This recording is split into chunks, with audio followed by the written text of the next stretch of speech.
Yo, what's up, everybody? Welcome to Tricky Jim. Thank you so much for tuning in. Hopefully, you're having a wonderful Thursday and ready for some Pokemon TCG action, because that's what we got on the agenda tonight. Gym Leader Challenge style. We've got GLC League happening at Full Grip Games here. And we were supposed to be streaming earlier today. The Pokemon Trading Card Game Live was supposed to introduce the Gym Leader Challenge Trainer Trial today, but that got pushed back 2 weeks because there are some issues going on with the Pokemon Trading Card Game Live right now, and the development team thought that Gym Leader Challenge deserved a better rollout than that, with all the bugs and issues going on with the latest update. So they pushed back the Gym Leader Challenge Trainer Trial 2 weeks to give themselves some time to troubleshoot the issues that are going on right now on TCG Live, because I have heard that it is basically unplayable right now. So that would have been no fun to log in and then have that be the situation for Gym Leader Challenge. So I am thankful that the development team decided to go with that course of action, to give ourselves, another couple weeks to get things figured out. So thankful for that, and thankful that that we're gonna get to try it at a later date. I see Liam there on YouTube saying, I was watching your previous GLC video with Fire Spread. What about Reshiram from Celebrations? You mean this one right here? I picked this card up today. I was thinking about it. It's kind of, I hate that it doesn't damage the active. Why is it so unnecessarily nerfed like that? I don't know. That's my beef with that card. It should damage the active. 20 only to the bench? I know. It's okay. But I did just play a game with my Fire Spread deck against Alex Carpenter downstairs with his Darkness deck, and I took a fat dub just a few minutes ago. So that was awesome. The deck is working. I'm sanding down the edges, getting things to operate just right. I think I need another fire energy or two in there. I took out TM Turbo Energize. I don't know. I just don't really see myself using that card very often, which is like strange considering you would think. But I don't know. Something like Mela and the Stadium and Raihan, that all seems, in like the counter energies, those all seem like they're kind of enough. But we'll see. We will definitely see.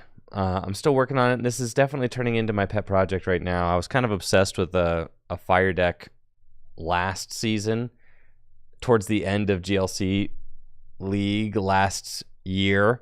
I was workshopping a fire deck that didn't end up working out, but I think this one's got some real potential. I do. I think that there's some real potential with the Ends Darmanitan and the new Blaziken. The new Blaziken that's coming out is very good. Yeah, 120 damage to 2 different targets is very good. The Ninetales is very good. 90 damage to the bench, 9 of the active is quite good. So I think like you have a core there that is workable. And then I actually think that like Magcargo and Magcargo with Ninetales is probably, or Magcargo with Rapidash is probably just enough to get the deck working the way that you need it to. So I think that I've been impressed with the Magcargo and the Rapidash engine, because really if all you have is those two, right, and you're skipping the Charizard's doing too much. You skip the Charizard and you just go Magcargo, Rapidash. That's like a pretty low to the ground engine, and Like once you get that set up, you're just searching your deck for whatever you want every turn, which is like really good. The TM Blindside, I am not a believer in TM Blindside. I think with the Torchic, I did add and thank you Roost for that sub over on Twitch in the 2 years. I appreciate you, Roost. Thank you. I did add the card that you do 280, Crisis Punch. I think Crisis Punch, now that card I could see. Well, that card is just way better than TM Blindside because they're both like super conditional. Crisis Punch you can only play if your opponent has one prize card remaining, and Blindside you're only really using if you have damage on 2 of your opponent's Pokemon that you want to target. But the fact that Crisis Punch can just allow you to go from a 2 prize deficit to just winning the game is basically what that says. It's just like, that's kind of nuts. So I think having that option in your deck is fun, especially since I play Teammates and Raihan in the deck. So like at the end of the game, you have those kinds of responsive cards. If your opponent's in the lead, you could just go, Crisis Punch with Torchic, do it twice and win. That's kind of cool, right? So, if you pull that play off, then really you only got to figure out how to take 4 prizes. So, I'm encouraged by how the Fire deck has been feeling lately. Got a little bit of a small night tonight. 12 players in attendance here for our GLC League. So just a mere 4-rounder, which is fine, Going 5 rounds every single week is a little exhausting. So I don't mind a nice little 4-rounder tonight. We've got Thea versus Alejandro. And I am getting word that they are both playing fun decks. Okay, fun decks. We've got fun decks.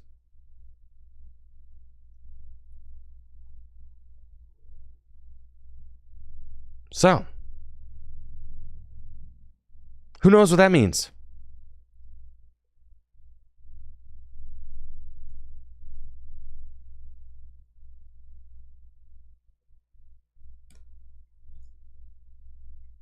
Personally, I only have fun with decks that win. The decks that don't win, I have no fun with those decks.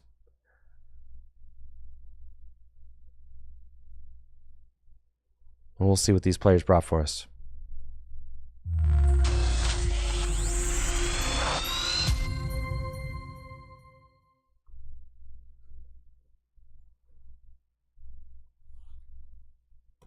I know Thea's been working on a fighting deck. Okay, I think I see some grass over here on the left. I see a Crispin in Thea's hand. Just have absolutely no idea what we're getting into here, folks. So bear with me. I'll put a Badoo on the overlay. Sure, it's probably a Badoo. It's a grass deck after all.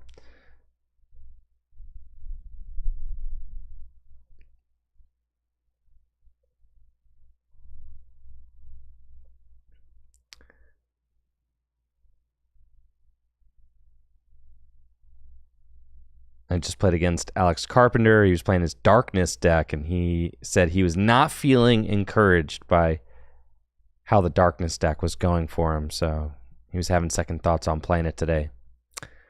Round 1 of Gym Leader Challenge League here at Full Grip Games is getting started. We've got Alejandro Luna on the left versus Thea Blatnick on the right. Looks like Thea is playing Birds Colorless, so this is a deck that Thea's been working on for a long time because Thea loves birds. And this colorless deck is themed all around bird Pokemon. A bunch of which I probably don't have downloaded on my computer. So that's going to be fun trying to work the overlay. That's the thing about fun decks, okay? It's impossible for me to have all the images downloaded for fun decks. Because how am I supposed to know what... Is there even a Talonflame? Let's see. Talonflame. Is there a colorless Talonflame? I guess so. Probably the Nitro Dive one. I did see Crispin, so it's probably that one. All right, we'll download that.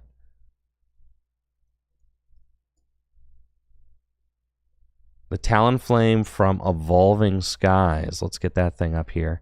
We can take a look at it. Talonflame, Evolving Skies. Check this thing out.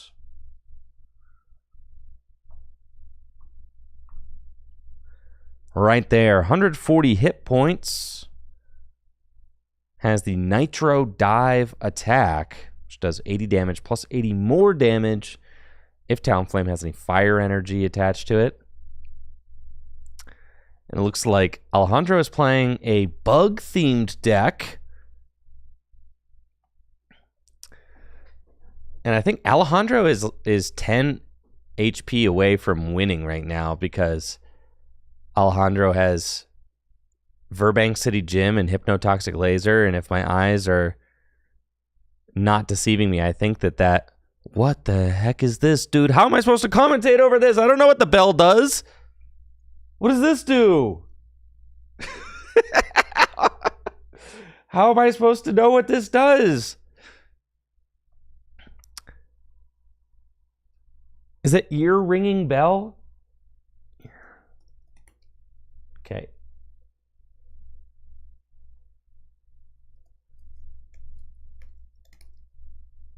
Ear ringing bell. Here we are. If the Pokemon this card is attached to is your active Pokemon and is damaged by an opponent's attack, the attacking Pokemon is now confused. Oh, brother. Okay.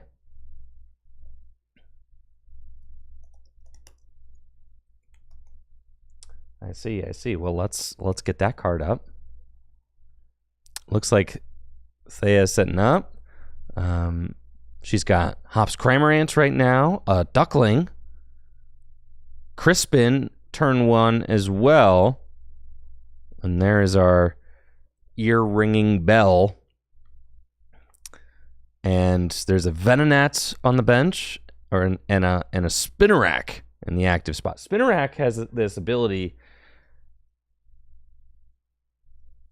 that automatically poisons. Or not Spinarak, Ariados, sorry. Ariados has this ability that automatically poisons. So I imagine that's the one that we're going to see. It's got the Poisonous Nest ability. You could just make your opponent's active Pokemon poisoned.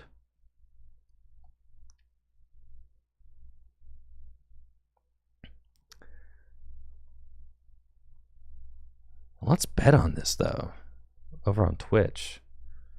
Who's going to win, the birds or the bugs?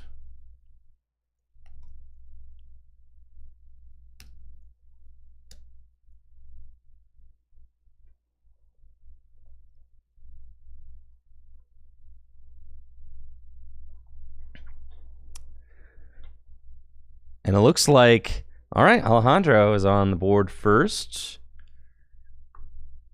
because Thea just had to pass with the Fletchling active, and now Alejandro deciding that the Verbank City Gym had kind of done its job, and Alejandro is going to counter it with Turffield Stadium. Turffield Stadium allows you to search out a grass evolution Pokemon once during a turn, and sure enough, there is the Ariados from Ancient Origins. X and Y block.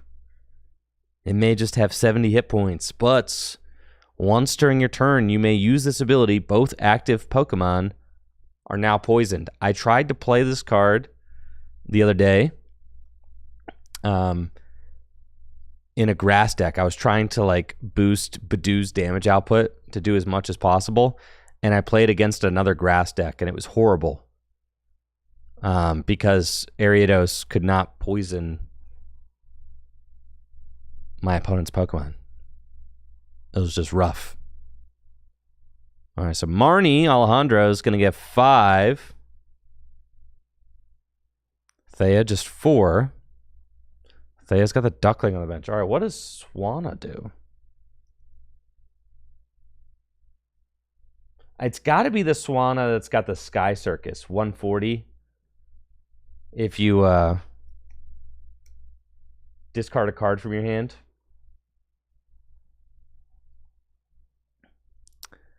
I imagine that's what we're getting into.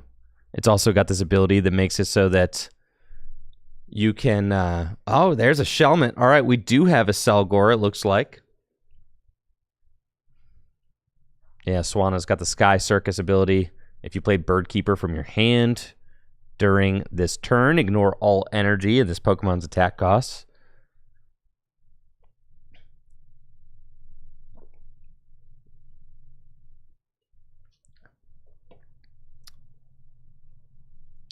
It looks like Grass Energy going on to Ariados.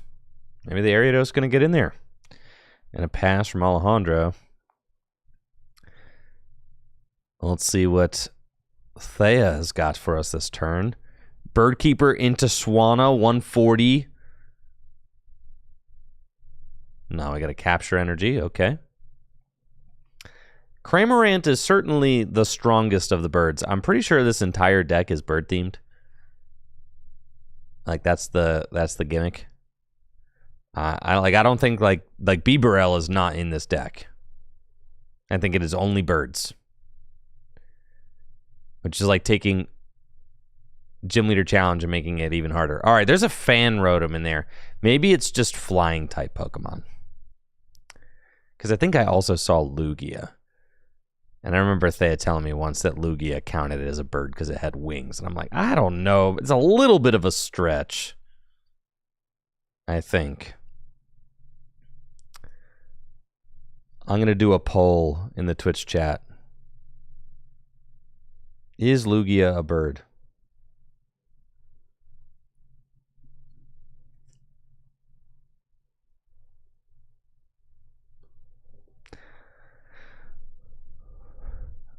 Bird Burrell? True. Yes, there's no Bibarel in this list, just Bird Burrell.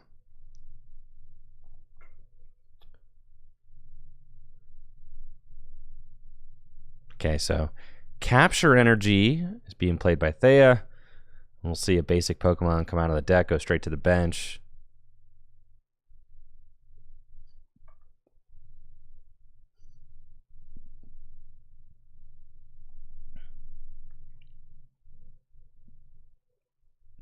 And what's it going to be? Looks like a Pecky-Peck. All right. And what does Pecky-Peck evolve into? The Toucannon. Okay. And what does Toucannon do? There's a bunch of Toucannon. And by a bunch, I mean there's 3. All right. It's probably the one from Vivid Voltage.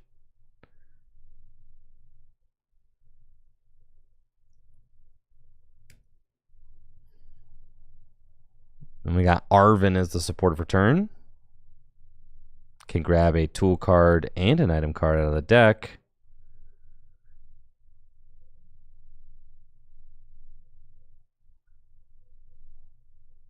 I'm very excited about the Sun and Moon to Lost Thunder tournaments that we've got going on Saturday. So if you're interested, I'm going to be streaming the Sun and Moon to Lost Thunder retro event on Saturday. The tournament starts at noon Eastern time.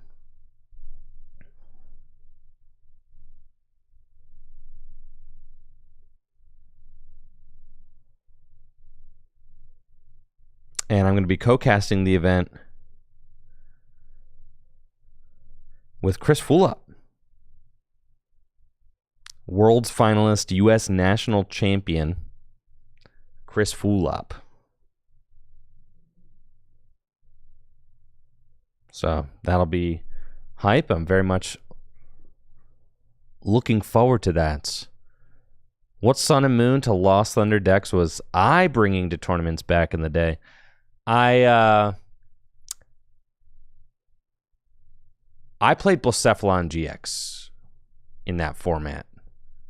That's the deck I was playing. And I was playing it like begrudgingly. I really didn't like Sun and Moon to Lost Thunder format when I was playing it.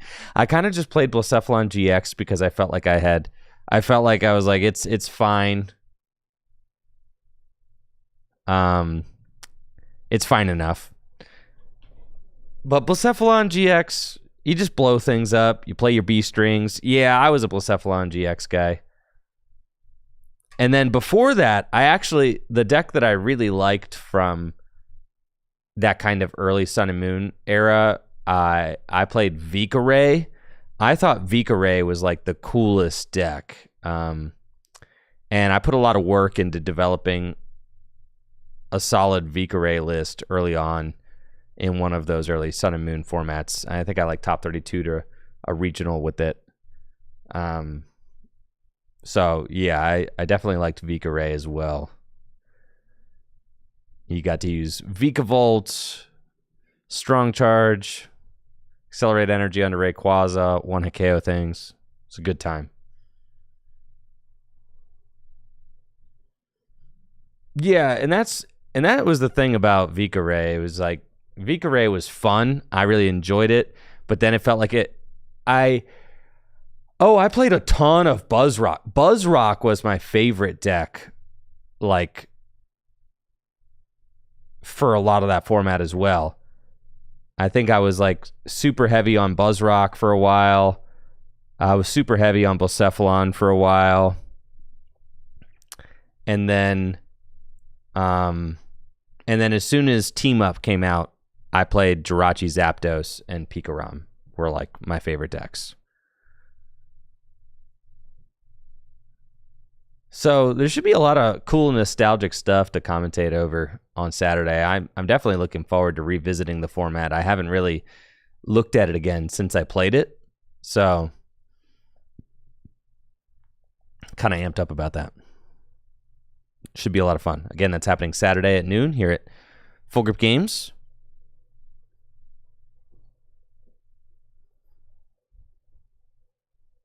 Yeah, Buzzrock. I liked Buzzrock a lot. Oh, yeah, I gotta update the prize. Is there a prize taken? There's not another prize taken, right? Did Thea take a prize? I just can't see anything. Did Thea take a prize? I don't think so.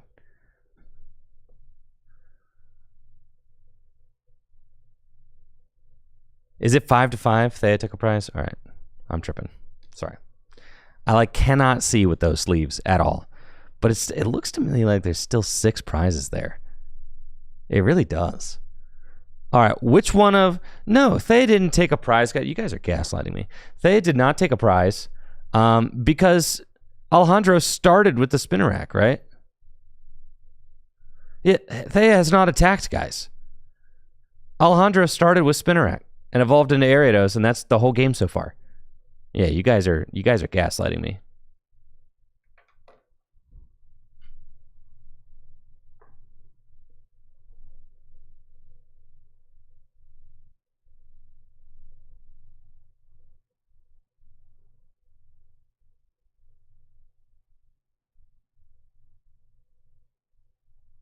And there is a Lugia on the bench now.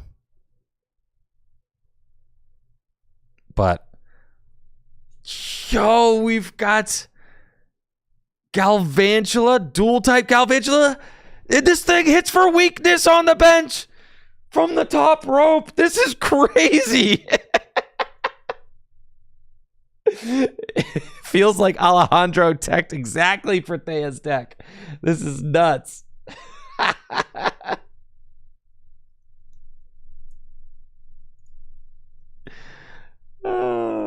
How cool is this? Okay, check this out. Check this out, chatters. Check this out. Now I need to update the prize. Okay, Galvantula from Steam Siege. A dual type Pokemon. They literally only printed these dual type Pokemon for like the Steam Siege set. Also, fun fact, did you know that almost all of these dual-type Pokemon are shiny? I did not know this for like the longest time, but if you look at this Galvantula, it's actually a shiny Galvantula, which is just really cool. And I do think that the way that they decided to treat these dual-type Pokemon in Steam Siege is like the ugliest design they could have possibly gone with. Like, look at the type symbols like in the top right corner of the card. They don't even like fit there. And then like you just have, it looks like you just like split the card in half and made one side yellow and one side green. And we're like, call it a day, folks. That's it. They've done dual type Pokemon and made them look a lot nicer in the past. I don't know why they made them look so goofy, but it's part of their charm now. And Galvantula's got the double threat attack.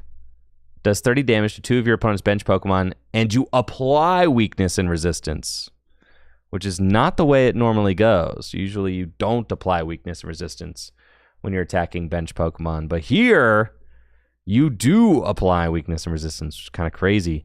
All right, what Venomoth is this? Is this the Venomoth? Every single card I got to look up. That's kind of exciting in a way, I guess. All right, Venomoth. And this is probably the one that, like, no? I was going to say it's the one that confuses and item locks, right? Wrong! This is Assassin Flight.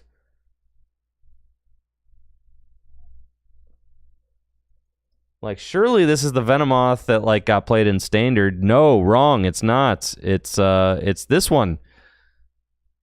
You can only use this attack if your opponent's active Pokemon is affected by a special condition.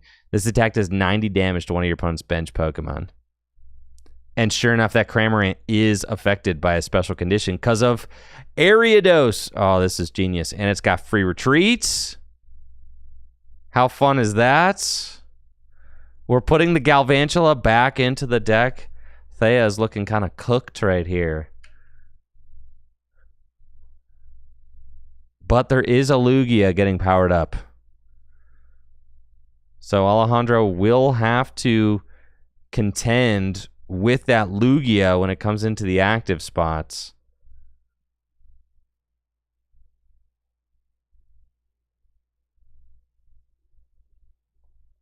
And I'm wondering, will Alejandro just choose to pick off that Wingull on the bench?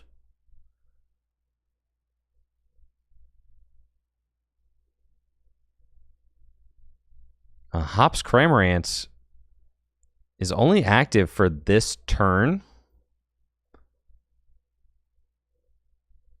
Because so long as Alejandro takes a knockout, yeah. Like, Alejandro kind of has to take a knockout in order to get the Hops Cramorant off of this attacking spree it's on. Iono there, not the greatest for Alejandro. All right, we've gotten a Selgor, but it's not the Selgor I was expecting. This Selgor is the Poisonous Ploy one. Your opponent's active Pokemon is now confused and poisoned, and it's a hit and run. Oh, baby. So Alejandro does pop that Wingull on the bench, and now Thea has to find a way to fight back in this game. Looks like it's going to be Capture Energy on Lugia.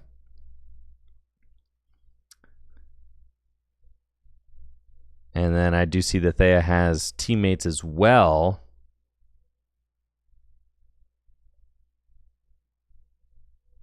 And I think that's a Doduo, shiny Doduo, off of the Capture Energy. Is that this? Did we see 2 Capture Energy? Is that? That's not the second Capture Energy I saw, is it? Did we see a non-gold Capture Energy earlier? Or am I just like tripping really hard? Because I brought up the Capture that, or it got like Shuffle back in with special charge. Okay. Cool. Got to shuffle back in with special charge. Good. All right, so teammates can allow Thea to get 2 of any card out of the deck. I feel like Alejandro has got to put the Journey Together Butterfree in this deck. That card is so cracked. Flip 4 coins, 60 times the number of heads, paralysis. If you flip 2, pupate.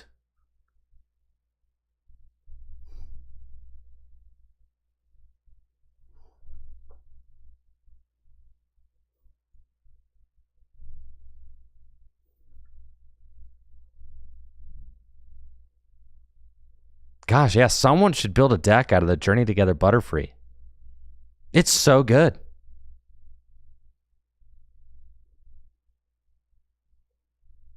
Okay, Rescue Stretcher. Going to chuck some of those birds back into the deck. Right, and who doesn't like using pupate? Pupate is insane.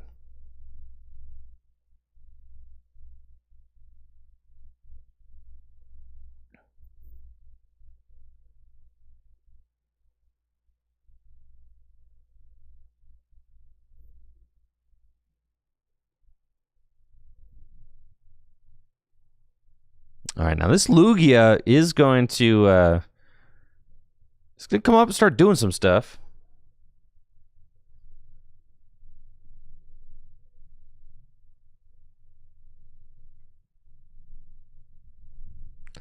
So let's take a look at it.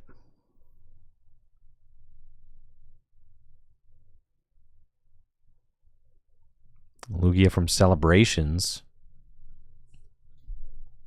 It's got the Deep Crush attack during your next turn. This Pokemon can't attack is the downside. Oh no, all of that, and Thea was not able to move the Lugia into the active, the teammates and everything. But it looks like, oh no, Thea's just going to have to pass again. And yeah, this does not seem correct. I'm going to be honest. Using teammates and then leaving the poisoned Cramorant in the active, yeah, you definitely want to get this Venomoth out of here. The Lugia is like fully powered up, but you know, the Cramorant cannot attack. Alejandro is only on 2 prizes remaining, and the Cramorant can only attack if your opponent has got either 3 or 4 prize cards remaining. So, yeah, the Cramorant is just a sitting duck right now. Meanwhile, Alejandro is full on cooking. There's Spinarak, there's Venomoth. What's not to love about this? The Spinner. I keep calling him Spinarak. It's Ariados. Excuse me. Sorry. Spinarak is my son. You can call me Ariados. All right, Joltik is back.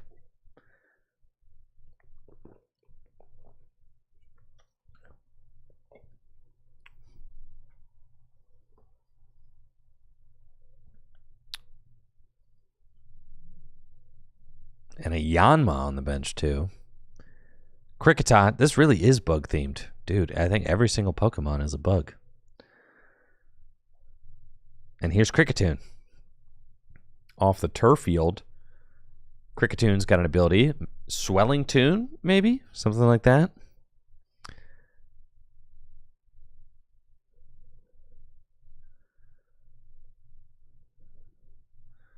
Makes it so that all your grass Pokemon get 40 additional hit points. So a little bit more difficult to knock out. And then Alejandro is going to go to just 1 prize remaining thanks to the Venomoth. This Venomoth is running wild right now, just swinging for 90 every turn. Goodness. Alejandro's got just one prize remaining.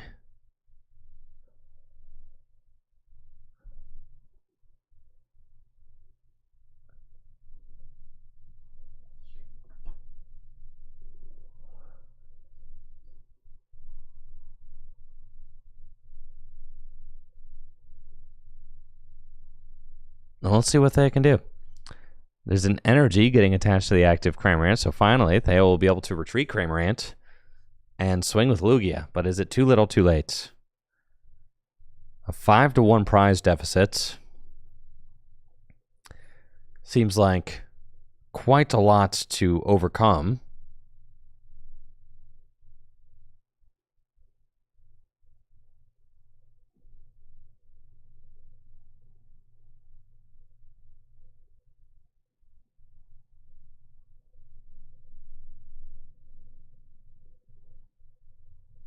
And it looks like Thea's playing Winona, so they can search for 3 colorless Pokemon and put them into her hand.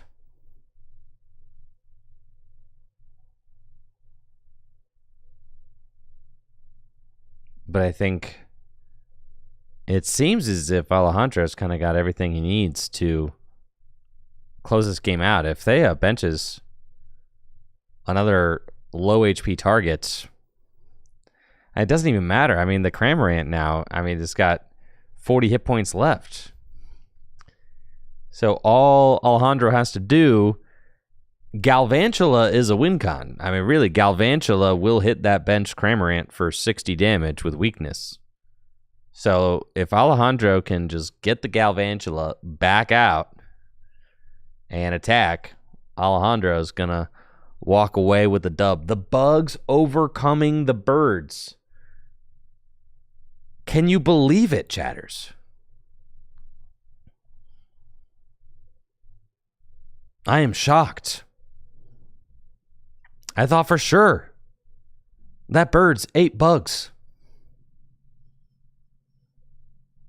This is a very interesting game in that both players have decided to make their GLC journey more difficult than it needs to be. Gym Leader Challenge is already a deck building challenge in that you can only play one type of Pokemon in your deck, but these players have taken that challenge to the next level by saying, I'm going to limit my deck to one video game type. All right, Deep Crush. Doesn't Deep Crush? Deep Crush does 160, right? Yeah, so it's a knockout.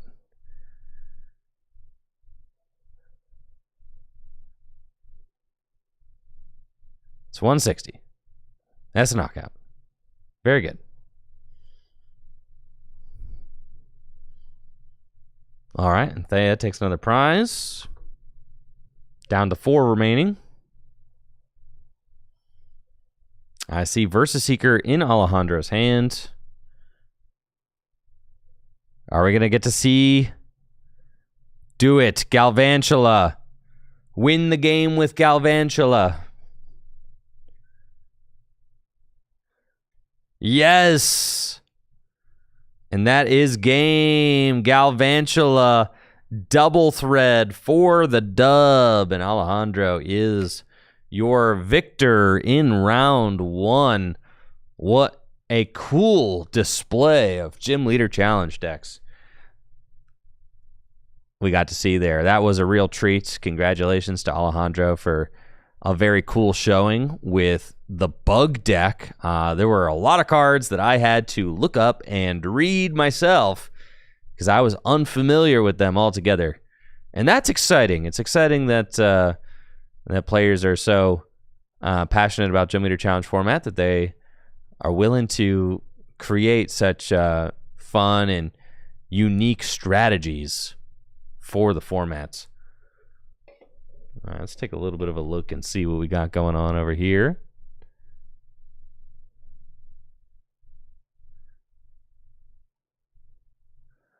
It's a water deck. Ooh, Wailord established. It's a Titan. Looks like we've got a special Wailord deck against Fran with Psychic.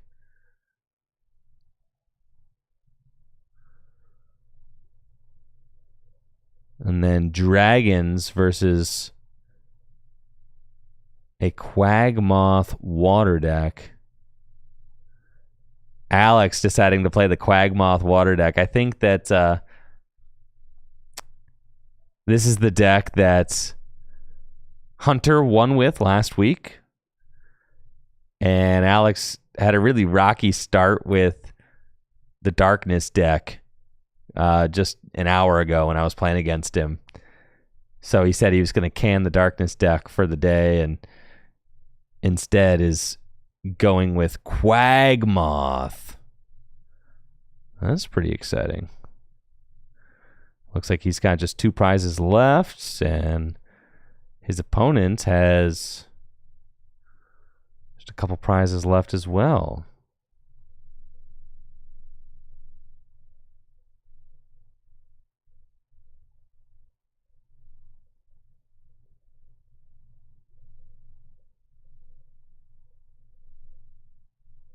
Heck yeah.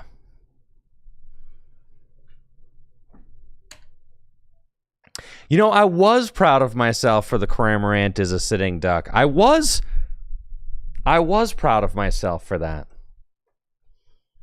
Thank you for noticing. All right, I posted my fire spread deck that I was working on in the Tricky Gym Discord. Let's take a look at it. There's things that I'm still kind of like trying to figure out. Excuse me. Things I'm trying to figure out still. But all in all, Fire has a lot more tools to work with, I think, than it used to. It's coming along. It's not there yet. But it's coming along. All right, so in this list, I just have the Rapidash and the Magcargo as like the only supports. I think that actually works really well because you can operate under Parallel City just fine. All you really need is you get Magcargo set up, and then if you have to ditch the Rapidash, you can. But like having the Rapidash up is nice because it allows you to just instantly get the card that you stack, which is nice. And you can operate under Parallel because you have your active attacker and then you have a backup attacker coming up next on the bench. If you get paralleled, that's like fine. I mean, obviously you prefer not to get paralleled, but you can operate that way. And then I am generally trying to play as many cards that like draw off the top of the deck or draw straight from the deck, because that way they combo really well with Magcargo if you don't have Rapidash set up. You want cards like Birdkeeper is really good because Birdkeeper combos with Ninetales. Ninetales has this attack which allows you to just place 9 damage counters on one of your opponent's bench Pokemon. It's just like really good. Ninetales is like low-key the best attacker in the deck. It's kind of funny. But the downside of Ninetales is that you cannot use the attack. You cannot attack next turn if you use the attack this turn. So taking a look at that. Yeah, here's the Ninetales. It's got the Ninetail Dance attack. Put 9 damage counters on one of your opponent's bench Pokemon. One of your opponent's Pokemon that can actually hit the active too, which is a big deal because sometimes you just need to hit the active. So that's cool. And Birdkeeper not only combos well with Magcargo, but it also allows you to swing with Ninetales back-to-back turns. And it also just like keeps your card advantage, allows you to like see more cards. So Birdkeeper, good card. Avery, I kind of like in this deck because Avery allows you to, if you're playing against a deck that plays Bench Barrier, it can force your opponent to make some really difficult decisions because you can play Avery. They have to decide if they want to keep their Bench Barrier Pokemon. And if they do, then they're probably discarding other things that they would like to keep. And then Ninetales actually hits through Bench Barrier. So like that's the cool thing about Ninetales too, since it places 9 damage counters. If you're up against like a Mew from Unbroken Bonds or you're up against a Manaphy, you could like play Avery and then use Ninetail Dance and you could hit a support Pokemon with that, or you could just hit the Bench Barrier Pokemon if you want to like get around that later. So that's a cool little combo. I was thinking about the ends PP up. I don't know about ends PP up. I was thinking about Power Glass though, but I really don't expect Pokemon to survive the hit. But like, you could play Power Glass. You could play Power Glass.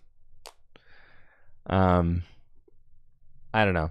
I'm still thinking about a lot of the different inclusions in the deck. I'm not sold on a few things, and I'll talk about that here as we go through the list. Guzma, I actually considered cutting Guzma. I considered cutting Guzma because you're a spread deck, right? So you don't really need it. But your guys are all like exceedingly fat, okay? Like Ends Darmanitan has a retreat cost of 3. I think this Camerupt from Pokemon Go has a retreat cost of like 4. Magcargo's got a retreat cost of 3. Yeah. You just got a lot of fatties in there. Not to mention the Ninetales can't attack back-to-back turns if you're using the Ninetale Dance. So having an additional switch out is really good. And Guzma can trap things, right? So like Guzma, I'm just saying that I questioned whether or not Guzma needed to be in the list. And the answer is yes. I do think Guzma does need to be in the list. It's just a really good card. You don't want to... It's either Guzma or like Counter Catcher or something, right? And it's like Guzma's just the better card. So just keep Guzma in the list. I'm playing 2 cards that are like responsive after KOs. I've got both Raihan and Teammates. And I think Raihan and Teammates are both good here because they allow you to just go get the reversal energy or the counter energy play. If your opponent is off to like... And I have Mela, it's true, but like Mela is a little bit different. It's just like kind of an energy acceleration and a draw card. But like Raihan and Teammates both allow you to go like search out reversal energy or counter energy, which can just like allow you to pull off one of your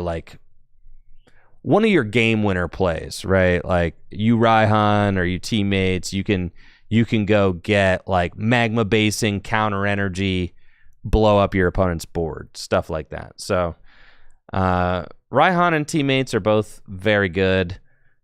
Teammates, especially since, I mean, you could just go set up your Pokemon, you can go set up your engine, you can do things like Teammates, set up Magcargo and Rapidash, then use Magcargo and Rapidash to go like get another piece that you need. Kind of like the same way that you use Quick Search and Standard. It's like a same thing.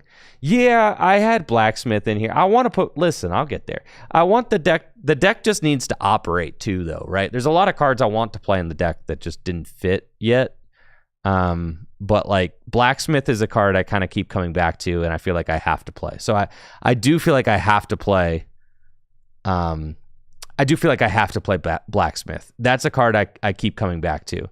I had convinced myself that like Mela, Raihan, and Magma Basin were kind of enough, and I'm like almost right. I am almost correct. Like it is almost enough with just Mela, Raihan, and Magma Basin, and the reversals and the counter energies and the counter gain.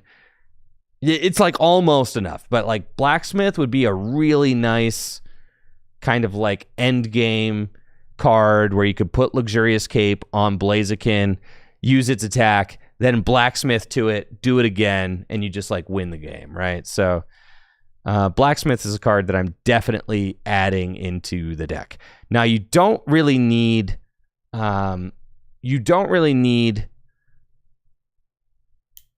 Welder in here. I mean, I'm only playing 6 fire energy. I want a 7th basic fire energy, but I do want to play Blacksmith. Sycamore is good. Arven is a card that I'm actually thinking about cutting because I have also cut TM Turbo Energize. I think it's okay to keep Volcanion in the deck with the Flare Starter. I mean, High Heat Blast is also just like kind of a decent attack in a pinch. I mean, you're a spread deck, so sometimes you just need to poke something for like more than 100 damage, and High Heat Blast can do that. But I didn't really find myself using the TM Turbo Energize. I didn't really find myself using Arvin too much. So I could definitely see cutting Arvin, though Arvin is like a pretty good early on supporter. It also can allow you to get into your Volcanion. So I'm kind of like torn on Arvin right now. But yeah, like I don't know. I don't know if this deck is an Arvin deck. Green's Exploration is really cool. Because you're not playing any basics that have abilities. So you just like kind of might as well use Green's Exploration. In fact, the only 2 abilities in your deck are Magcargo and Rapidash. And if you've got Magcargo and Rapidash set up, you don't really need Green's Exploration because you've got Magcargo and Rapidash set up. So you don't really care. But if you don't have Magcargo and Rapidash set up, Green's Exploration is just it's a fantastic opener. It's like one of the best supporters you can open turn 1. Gives you a ton of flexibility. You can go get whatever you need in order to set up and get going. So I definitely am a big fan of Green's Exploration. I'm really starting to look at like how can I build decks so that they can be Green's Exploration compatible, because Green's Exploration just is such a powerful supporter card. It's like worth it to have the option. And then I'm just like I'm a big Cynthia and Caitlyn stan just all together. It combos well with Magcargo. It's a card that draws off the top of the deck, right? You could stack a card, draw into the card you want. And it recurs a supporter from the discard pile. So like any of your supporters that were like good in this in a matchup that you're playing, you know, whether it's like Raihan was really good or like Avery was good or Birdkeeper was good, you know, you can recur that supporter with Cynthia and Caitlyn. So I do like Cynthia and Caitlyn. And then deciding to just play Iono as the hand disruptor because I'm not playing any shuffle draw cards in this deck because of the way that they interact with Magcargo. And that's all intentional. I'm playing cards that draw straight from the top because they combo best with Magcargo. You don't really want the shuffle draw cards as much. I did jam like all of the evolution and basic search cards that I had access to pretty much, except for Battle VIP Pass. And that's the thing, is like sometimes I'm like, I do wish I could greens for a Battle VIP Pass or Arvin for one, but I'm also considering cutting Arvin. In Battle VIP Pass, it's just such a gross card to have floating around your deck. So I'm like, I don't think you need it, but it is a card that I keep kind of thinking about. Right now, I've got Gear and Trainer's Mail in the deck. Those cards are like fine. They allow you to do things like if you only have Magcargo set up, you can like stack a card you need with Magcargo and then use one of those to go get it. They also kind of just generally help with the overall consistency of your deck. And in a deck like Fire that doesn't have cards like Shady Dealings or Roserade, it's just like kind of nice to have, though they're not totally necessary. I am playing Earthen Vessel over Professor's Letter. My thought there was that Earthen Vessel gives you another out to discard a fire energy if you're trying to activate a card like Mela or Raihan or Magma Basin. So that's like my thought process, right? Like having just another card that can get a fire energy into the discard pile can help to activate. It can activate Chi-Yu. I mean, Chi-Yu's energy acceleration with Flarebringer is something that you actually use all the time in this deck because your most powerful attack on Blaziken and N-Star Manatan are just like so powerful that it can be worth it to take a turn off to just use Flarebringer and then like snap back the following turn with like a big spread attack. I did cut TM Turbo Energize for TM Crisis Punch so that I could pull off the Torchic double Crisis Punch play. I think that play is really cool. I want to have that play as an option in the deck, so I think I'm doing that. I'm also like not totally sure about Luxurious Cape. You know, kind of thinking about Luxurious Cape. Viridian Forest could be worth it. I like that stadium a lot, but it wouldn't be Viridian Forest. It would be Giant Hearth, because Giant Hearth gets you 2 fire. So yeah, you could play Giant Hearth, but the thing is your deck runs out of fire energy really fast. So like, you could play Giant Hearth. I have Earthen Vessel in the deck because you can go search it with greens and Arvin, right? But Giant Hearth is also like always a consideration. There's just not a ton of fire energy in the deck, so I guess I'm like not as, and without playing a card like Guzma, it's like I'm not playing cards that like search out stadiums. So I'm still kind of like figuring out how I want the deck to flow, right? You know, like I'm not playing like the Guzma engine, nor do I really think that I should be. I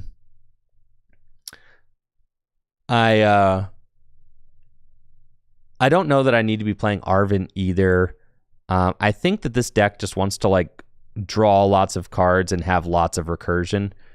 So I think that I'm kind of going to start leaning that way. The one thing that I found that I kind of need to do is I need to make it a little bit easier for me to attack with Blaziken and N-Star Manatan. So like the counter energy, the burning energy, those are all good. But I feel like I need a little bit more. So like that's why the Blacksmith just has to go in the deck, right? Because the Blacksmith is going to like instantly unlock those attacks. So you could even put like a Palpad in here. I think it's just kind of got to be Blacksmith, maybe Palpad. And then like with a Blacksmith and a Palpad, I think I'm going to be chilling. Something like that. Anyways. We've got round 2 coming up, folks. Round 2 here at Full Grip Games Gym Leader Challenge League. Players are getting set up and ready right this very moment. So let's head over to the table and see who we've got.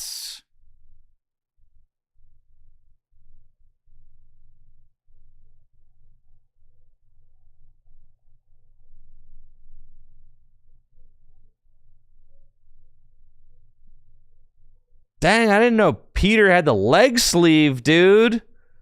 What the heck? That's awesome, man. Looks great. All right, we got Peter and Hoop. Let's get it. Both these players are 1-0.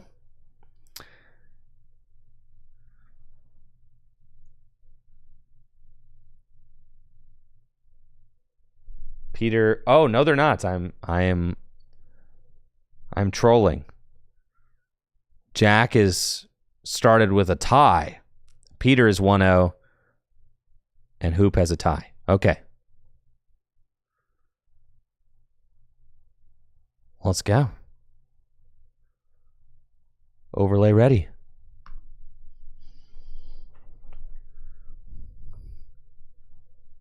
And we are off. Looks like we've got another lightning deck. Peter's got Zapdos and a Tynamo. Lightning energy attached to the Tynamo. That's interesting. You don't usually see lightning energy put onto the Tynamo. The lightning, one of my my favorite types. Just absolutely love lightning type Pokemon. And Hoop is going to be fighting an uphill battle, as most of his Pokemon are weak to lightning. However, there are some real scary guys in this special energy water deck, such as Satitan, who notably is not weak to water chatters, or not weak to lightning chatters, weak to metal. So not something that that Jack would have to worry about if he is able to get the Satitan going. So Satitan could be key in this matchup, as it is not weak to lightning. It's something I really like about water as a type specifically, allowing you to play different Pokemon with different weaknesses, as some of, the ice-typed water Pokemon are weak to metal, while others are weak to lightning. It does look like Jack's hand is very bad, though. There's an Evolution Incense, a letter. I mean, this is just horrible. This might be a quick one, folks. Energy to Articuno. I do think that Jack kind of has to play these cards out of his hand and just thin the deck as much as possible to increase the odds of him drawing out of this, because This hand right here is dire. You know, thank you, Rorschach. How do you say that word again? Yo, thanks, Rorschach, for the Prime sub in the 1 year. Appreciate you. Thank you. Thank you, Rorschach, for the 12 months. All right, so Jack's going to get Drizzile. Rorschach? There you go. It's Rorschach. Got it. Thanks, Rorschach.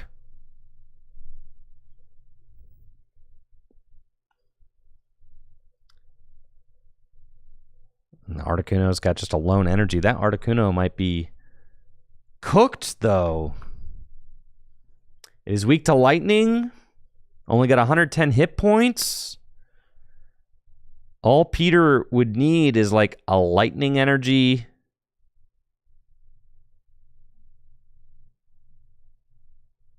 No, is Peter's hand dead too? No! You gotta be kidding me!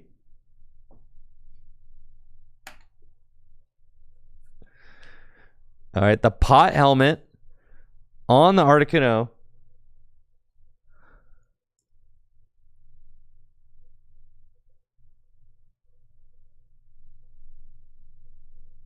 All right, so the pot helmet making the Articuno just a little bit beefier now, but we've got ourselves a good old-fashioned standoff here.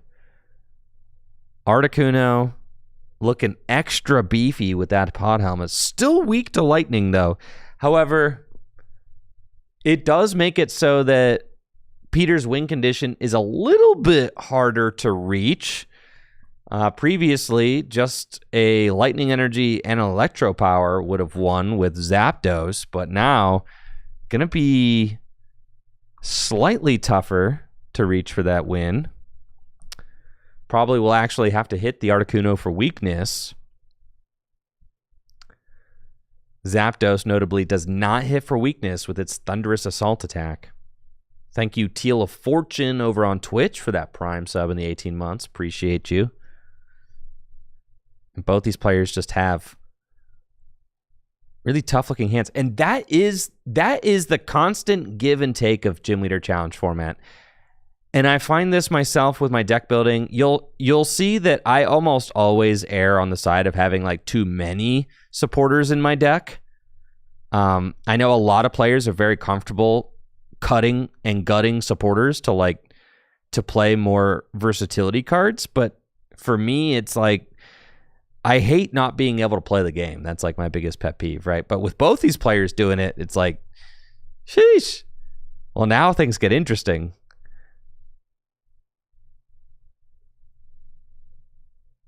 But I'm definitely a player who errs on having too many supporters.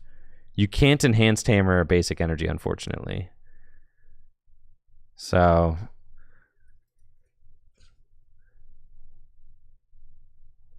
I feel like the Articuno here, you just kind of take the knockout and say like, well, I hope my prize kind of delivers, right?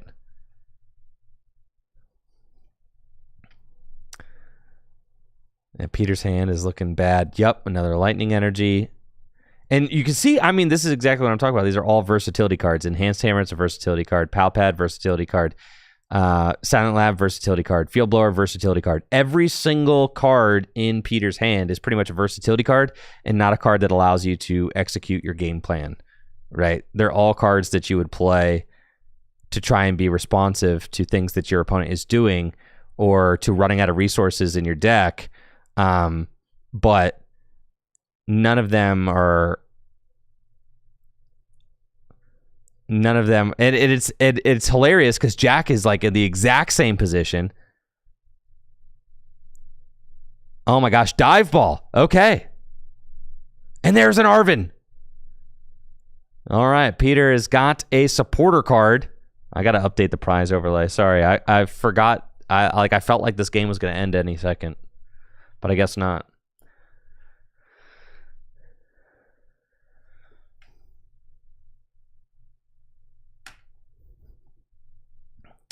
think the Arven is not going to be like a total bailout. It's not like Peter's not going to be able to win off this Arven.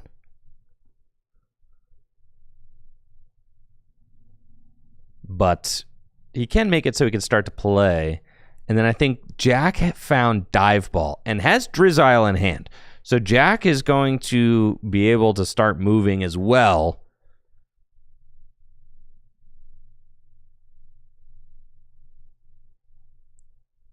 And shouldn't lose. So like it's actually going to be a game we're going to get to witness. However, there is this kind of funny interaction. As soon as Jack benches another Pokemon, Articuno will have to move those 2 water energy back to a bench Pokemon, even if you don't want to, right?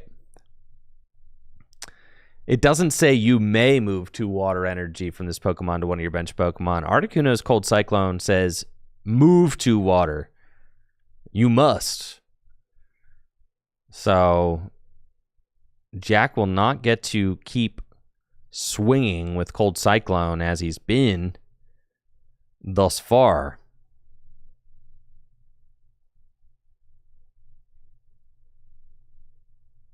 Okay, looks like it's going to be Rescue Stretcher and Float Stone,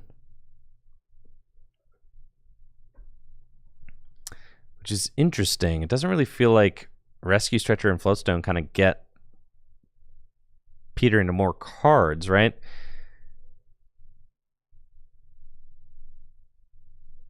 Does Peter have Versus Seeker? I know Peter has Palpad in hand.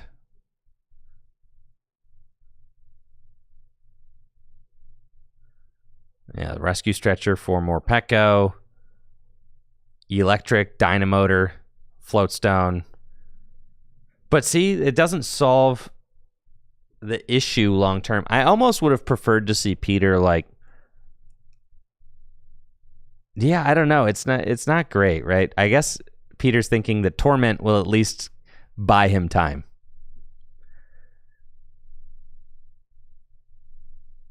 All right, and Field Blower, the pod helmet. So now Torment is actually putting in work. Okay, I see this line, but it does just feel bad that there's nothing else going on in Peter's hand. So Peter's still going to have to play for that top deck. Jack finally finding the Dive Ball. And yeah, I like the Basculin. I think that makes sense. Articuno has kind of put in more work than Articuno has any right to put in. Just so much work. 2 prizes taken purely with Articuno. And Ultra Ball, too. Well, now we're finally moving. Ultra Ball, a little bit difficult to play out of this hand. There's a lot of cards you don't want to discard, right?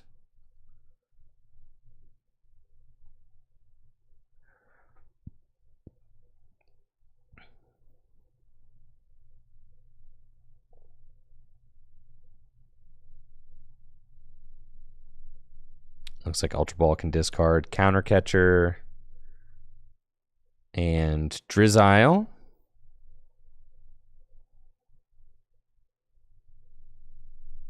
And then who are we going to see off of the Ultra Ball?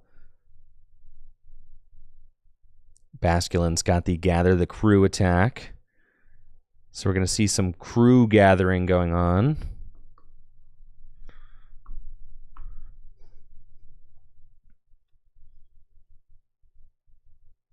Which will help Jack to fill up his board.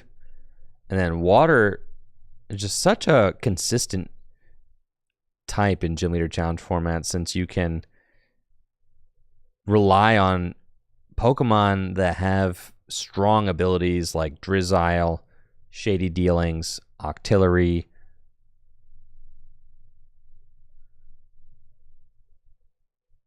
All right, another item card getting played. We've got Professor's Letter. Can allow Jack to go search out a couple water energy.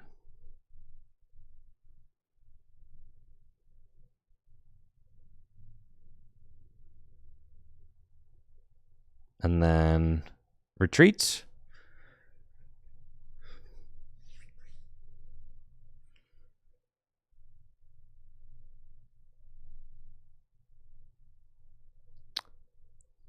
I do think I would have preferred to see Jack hold on to the Professor's Letter without actually attaching any energy to a Pokemon for turn. I don't know that there's a point. You could have put an extra energy on Articuno in case you wanted to attack with it and actually move energy from Cold Cyclone back to like Citadel or something. I wouldn't have hated that. But yeah, it's one of those things where you just don't really want to waste those. You don't really want to waste those precious energy searching items without getting an immediate effect out of it. It looks as if Peter had prized Blitzel.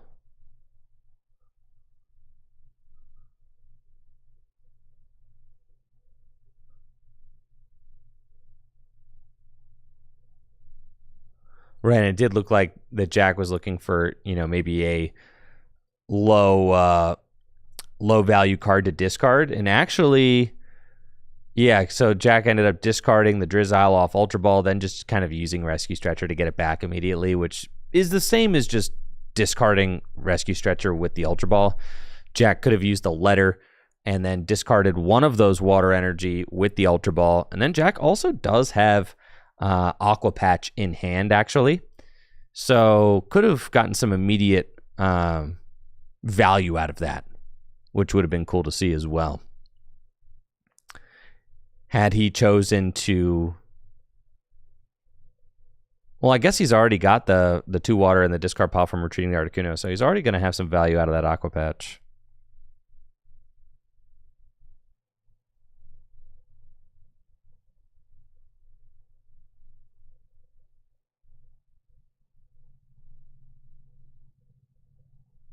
All right, looks like we've got Titan is here. Drizzile using its Shady Dealings ability.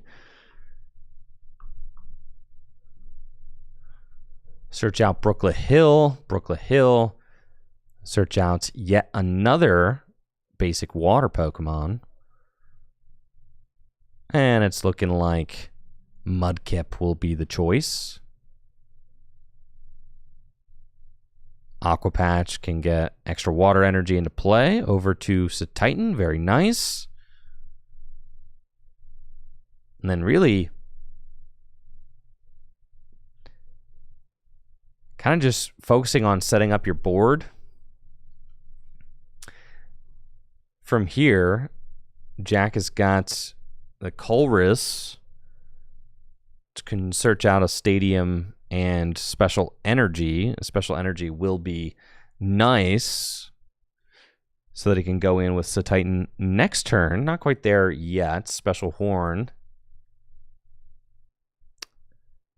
does 80 damage plus 140 more damage if Titan has any Special Energy attached. Looks like Rough Seas and Wash Energy are getting grabbed.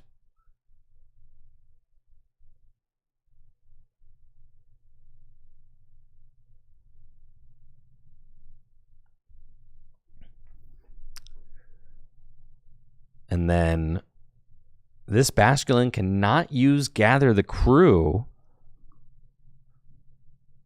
because Morpeko used Torment last turn, so Jack just has to pass. But Peter seems to be just kind of drawing all of the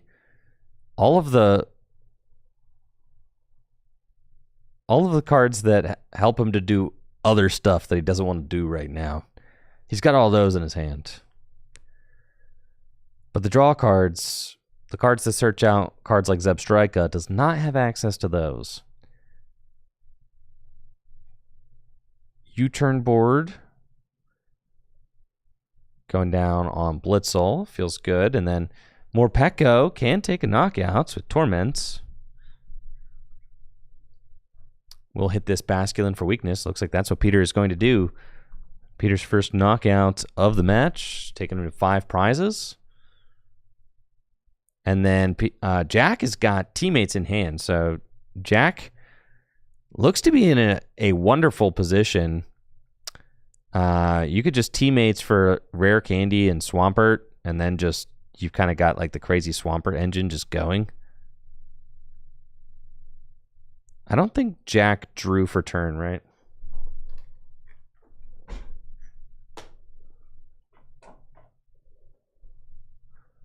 Jack, did you draw for turn?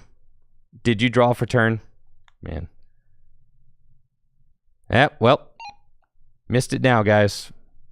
It's all good. We're just going to let it ride.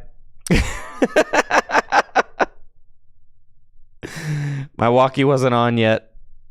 I tried to turn it on in time, but now the deck is not in the same order, so we're just going to play it as it lies. I do think that Jack forgot to draw for turn, though.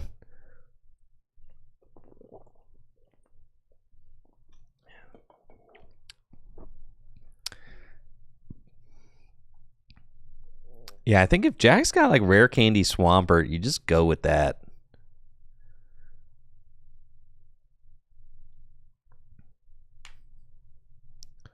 But I don't know if Rare Candy's in the deck.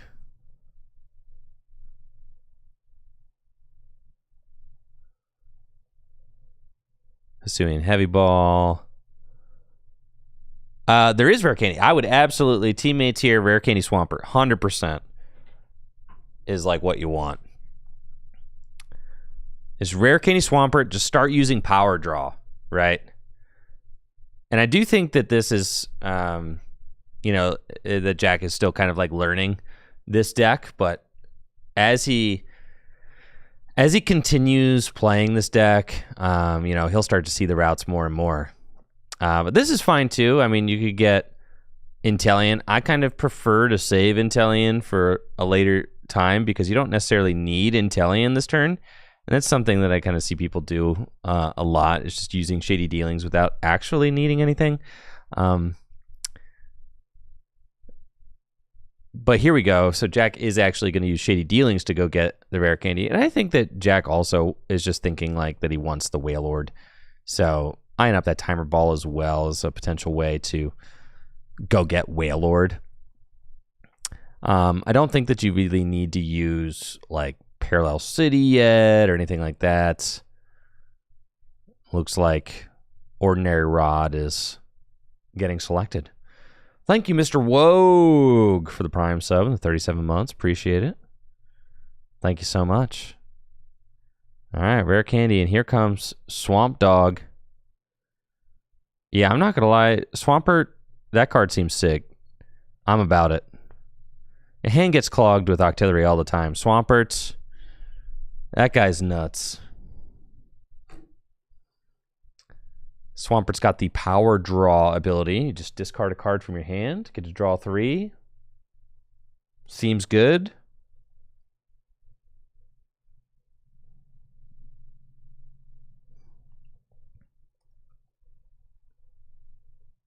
Let's see if I can find a scan of it. This card actually won a regional championship. Jimmy Pendarvis won a regional championship with Gardevoir Swampert. I think in the Sun and Moon to Lost Thunder formats.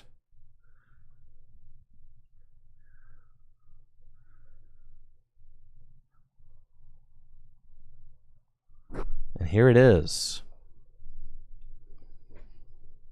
What a glorious Pokemon. And also weak to grass.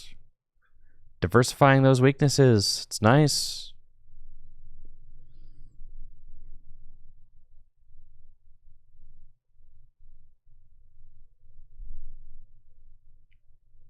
Mr. Wogue asks, do I have their list so I can put the scans up quickly, or do I have to find them while I cast? A little bit of both. The overlay is a work in progress.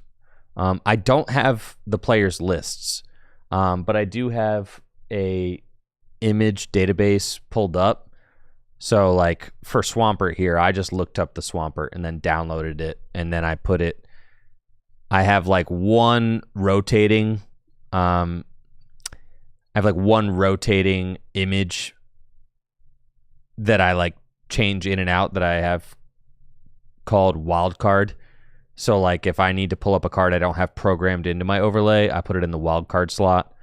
So that's what I had to do pretty much the entire time during like the bug versus birds battle that I saw earlier when I had to pull up cards like Venomoth and all that. I was just using the wildcard function.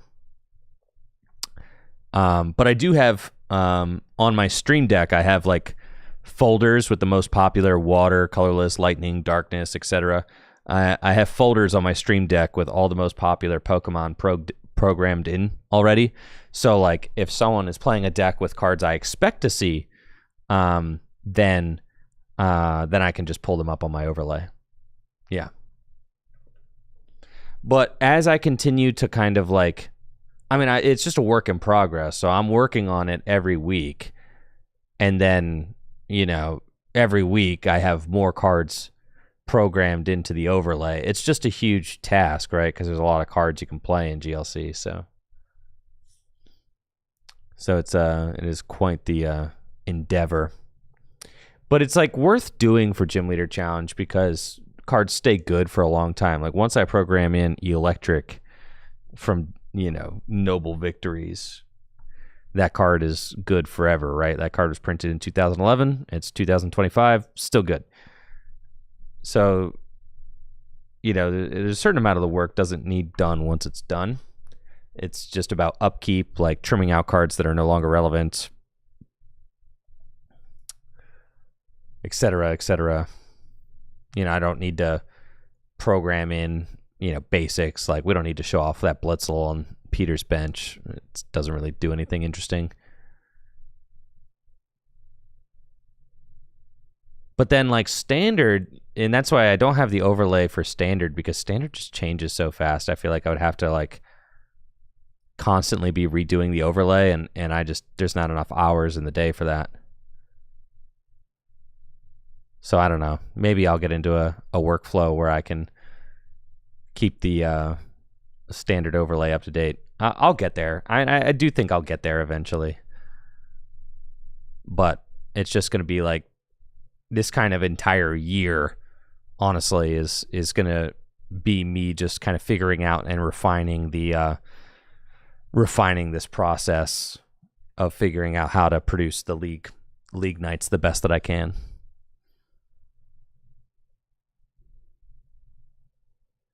We've got Titan back in the active spots. There he is. Floatstone, enabling that Swampert to retreat for free.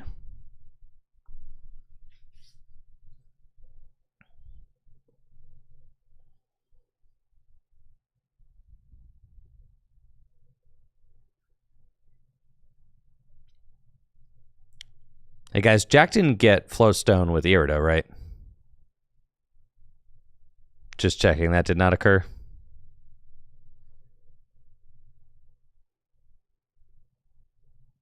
Oh, an enhanced hammer means that the Titan's only doing Icicle Missile for 50.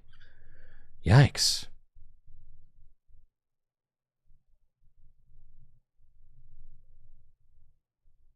No, I don't think he did. I don't think he did.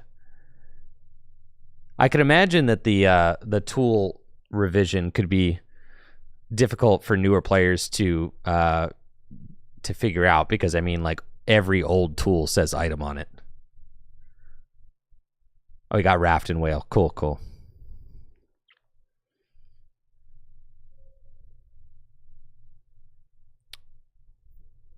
Okay, power draw again. Good to see 3 more. I am really appreciating that Swampert is allowing Jack to just get this massive hand size. Peter really having a tough go at it this game. Not going to lie, guys. I mean, this game's been going on for like 30 minutes, and it's been 30 minutes of Peter just sitting here. Like poking things. You hate to see it.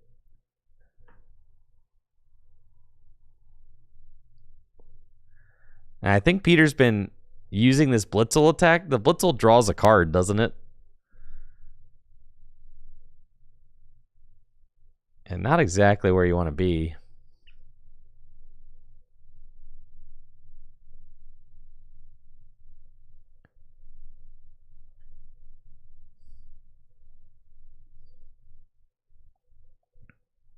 All right. Jack just 2 prizes left. Peter's got Nest Ball. Can go get a basic Pokemon. There's all the supporters in Peter's deck, right? just kind of chilling, not here. Funny enough, like, Peter does still have a route. There's definitely a route. Jack doesn't have, like, the most amount of Pokemon built up with energy on them. It's mostly just the Titan. Swampert's got a single energy on it.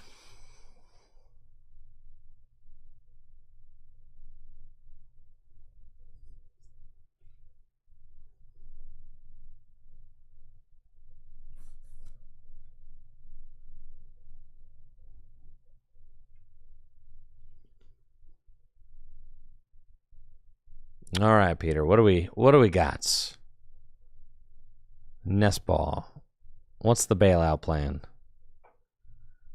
I don't think there's any dudes in your deck.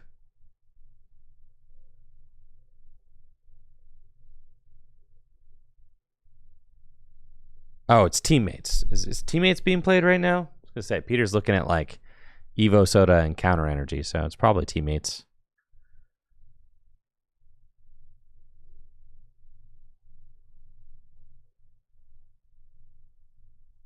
But yeah, Peter's got like too many guys in the discard pile. Electabuzz in the discard pile. Blitzel's in the discard pile. Pretty much everything Peter needs in the discard pile right now.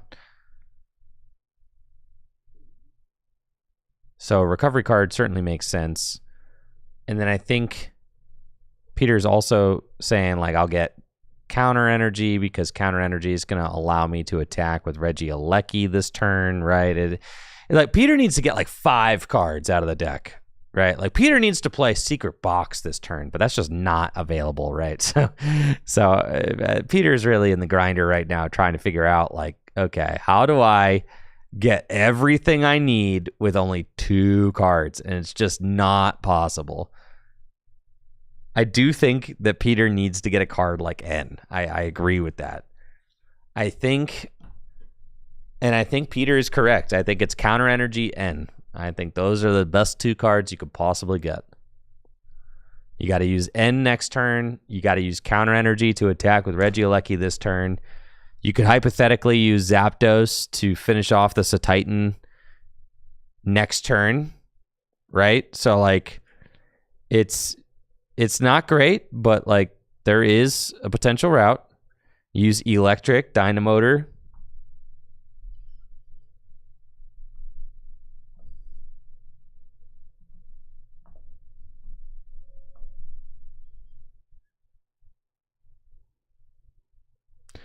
Oh, it actually looks like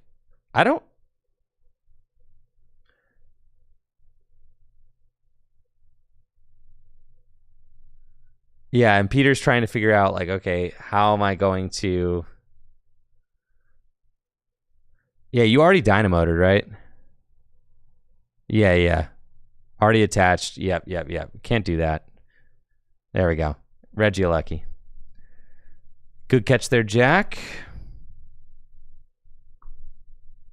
Here comes Regieleki, Terra Spark, 120, and 40 damage to 2 bench Pokemon.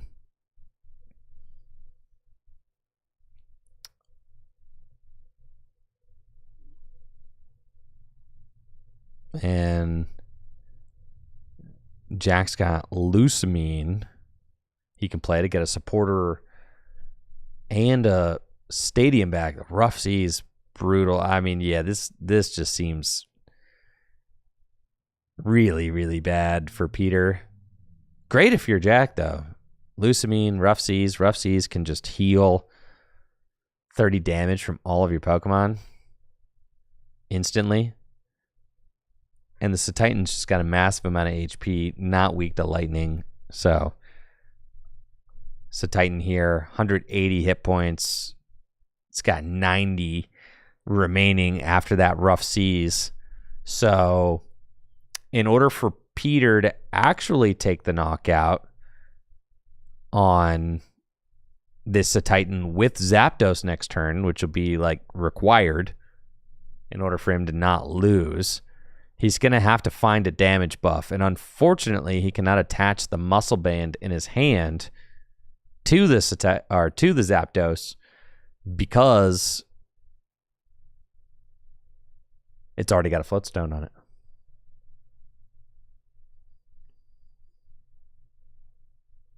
So not ideal.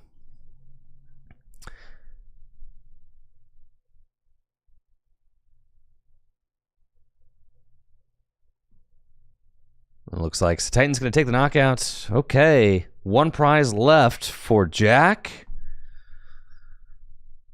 What can Peter do? Lightning energy to the electric will give it free retreats, or not free retreat, but allow it to retreat. And then Peter pretty much has to end to 1. But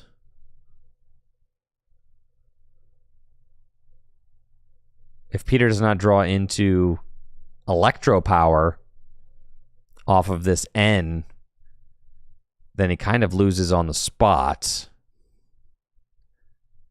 because he needs electro power in order to clear the Titan because of the rough seas. Dang, you guys have been letting me just commentate over this with round 1 the whole time. It's round 2. Dang.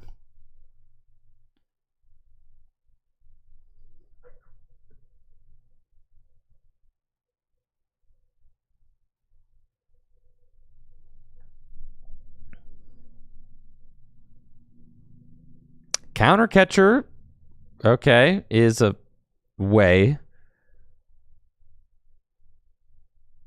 And Peter did find Ordinary Rod. Oh yeah, Rough Seas does heal lightning Pokemon, so Peter could use Rough Seas as well. Could heal with Rough Seas. I forgot about that. It heals lightning and water Pokemon.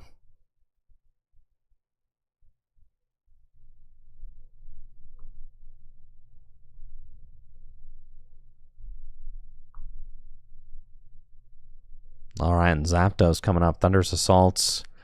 Not dealing a lot, folks. That's 50 damage with the Zapdos Thunderous Assaults. Not really doing much.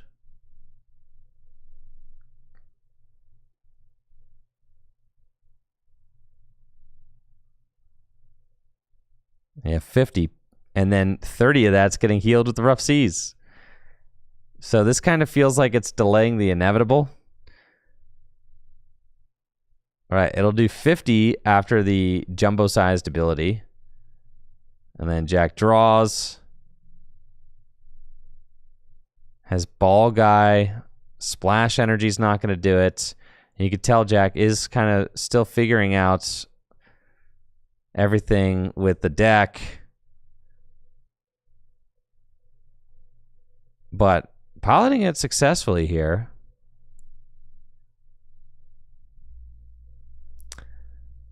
Got Gladiator. Could switch Gladiator with the final prize card. Rough Seas. There you go. Yep, just really, really, oh my gosh, just absolutely brutal for Peter's Lightning deck.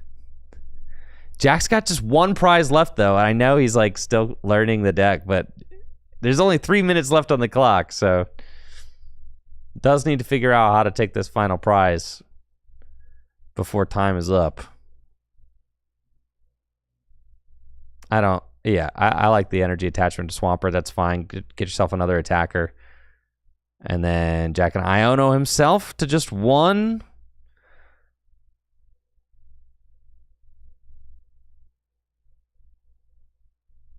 And it's Pokemon. So I think we're going to see a pass. And now Peter's got a supporter. Thunder Mountain, Professor's Research. And now, like, it's conceivable that Peter could take a 2-minute turn here. So, like, that's why, you know, you got to be kind of cognizant of the time, and you have to be aware of of how much time you've used and how much time your game actions are taking. And I know that, that could be really hard in Gym Leader Challenge when you're still kind of like learning a deck. So I definitely feel for Jack trying to put it all together in just 40 minutes, but he's so close. I would hate to see him miss the win here due to a timeout situation. It looks like Peter's going to Buddy Buddy Poffin, get Electabuzz Blitzel, and Arvin for the Buddy Buddy Poffin, also grabbing Muscle Band.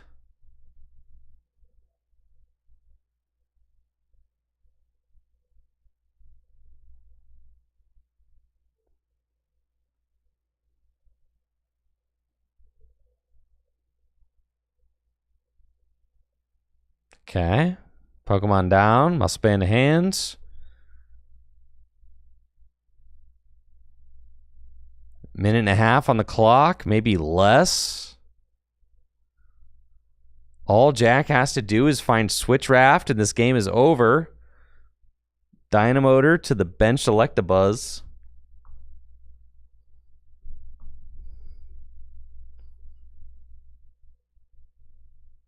And then Peter still hasn't played a supporter yet. Peter could take the whole 3 minutes to finish this turn, which would give Jack, if Jack is turn 1, if Peter's turn 0, it would be 0, 1, 2, 3. Let's see, is Natalie standing around? She always stands around when time is about to be called. She's right there. Okay.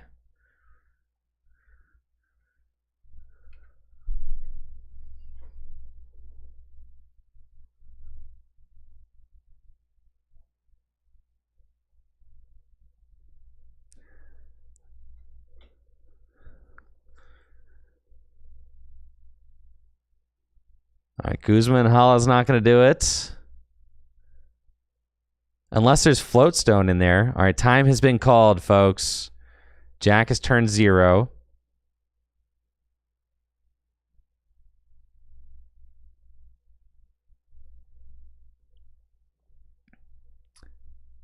Mallow and Lana is a switch out. Switch Raft is a switch out. Scoop Up Net. Heck, that's a switch out. There's like 3 switch outs in that deck. Yeah, there's a lot of switch outs. Looks like this turn's just Guzman and Hala for the Parallel, though. Parallel City going to bump the Stormy Mountains. And now Peter knows that he cannot win. And now Jack will pass. Peter is turn 1 of time. And the question is, can Jack get this Wailord out of the active spot in his final turn?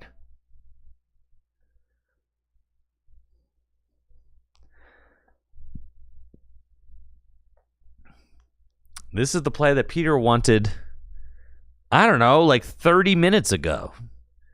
Iono to 1 again. Now, what's funny about playing Iono here is that, like, I don't know if it's correct. It technically gets your opponent 1 card closer, right, to the switch.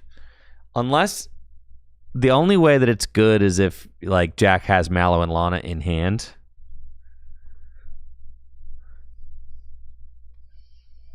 But since Iono just pushes your opponent's hand further along in the deck, it technically gets Jack closer to the switch cards.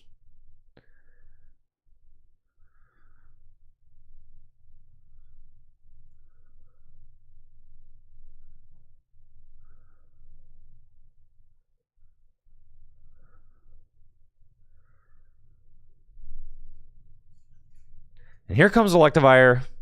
High voltage currents. Gonna deal 50 damage to each Pokemon. With weakness to the active, but then there's also the jumbo-sized ability. So it's weakness first, then jumbo-sized. So it's 100 damage to the active minus 30, so 70 to the active.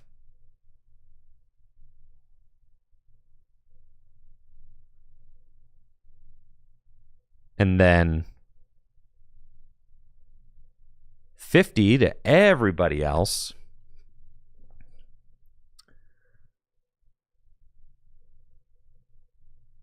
And can Jack draw the game winner off of this Swampert? That is what we need to know.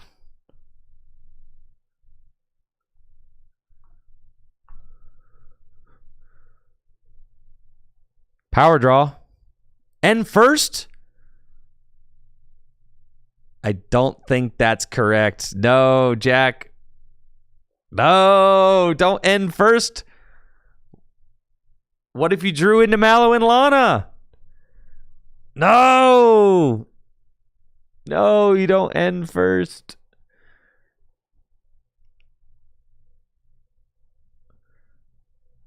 Power draw. All right, 3 cards. No switch draft. No, Jack. No.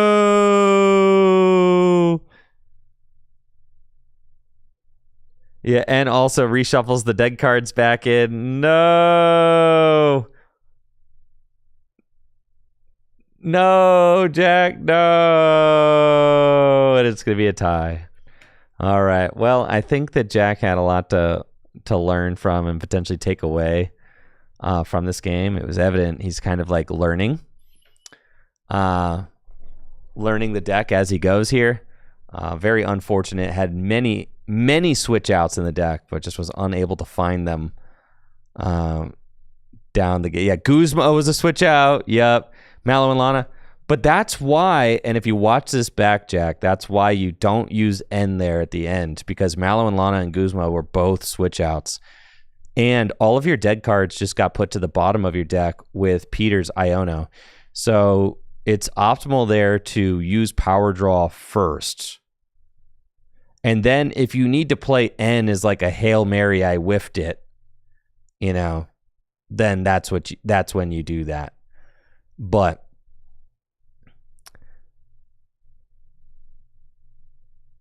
anyways, GG's, Jack, GG's. You were so close to the win. So close to the win there. Peter was able to find the route by just gusting up the whale and keeping it there long enough to draw out the tie. Not the way I wanted the 40-minute rounds to conclude, but what can you do, folks? What can you do? All right, we are on to round 3. Round 3 of 4 getting started right here.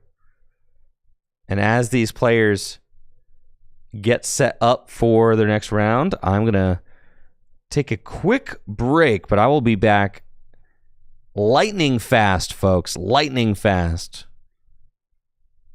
Hang tight.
All right, folks, let's get rolling. We've got Alex Carpenter on the left versus Chris Scove on the right.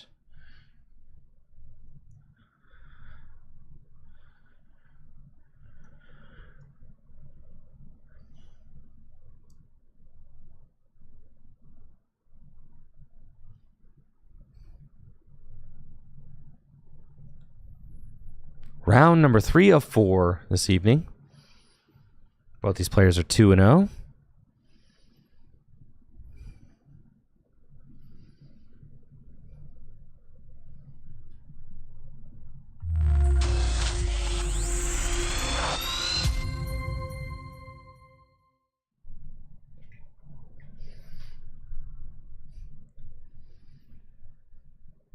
And Alex is playing the Quagsire Frostmoth water deck that Hunter was able to win with just last week, which features a different Whale Lord than we just saw on stream. It's got the new Whale Lord from Journey Together. Chris playing his Dragon deck. And this round is getting underway. Chris is going first. Alex got Snom in the active spot. Chris has got Gabite. That's just going to be a draw and pass situation from Chris's side of the board. Alex got Quick Ball, discarding a water energy. Go get a basic Pokemon. Kyogre to the bench. And it looks like Basculin is the Pokemon of choice. Basculin, just an incredibly powerful setup Pokemon with the Gather the Crew attack, which can be used for free. As I've been toying with and building my fire deck, it's stuff like this. The openers, I feel like Fire's got Volcanion.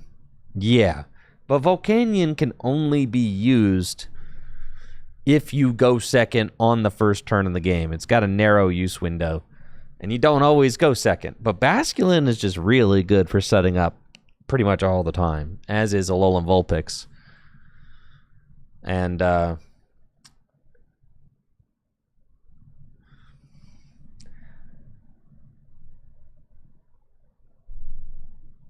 think my favorite fire lead is actually the Oricorio with the Captivating Salsa attack. I've been considering putting that guy in my spread deck just because he's so cool. 1 energy, drag up a bench Pokemon, make it confused and burned. What's not to like?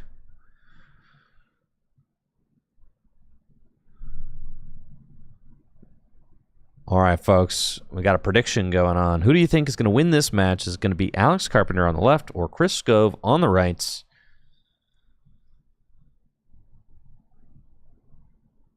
Alex playing N as support for turn. Floatstone on the Snom. It's exactly where you want it. And then we'll see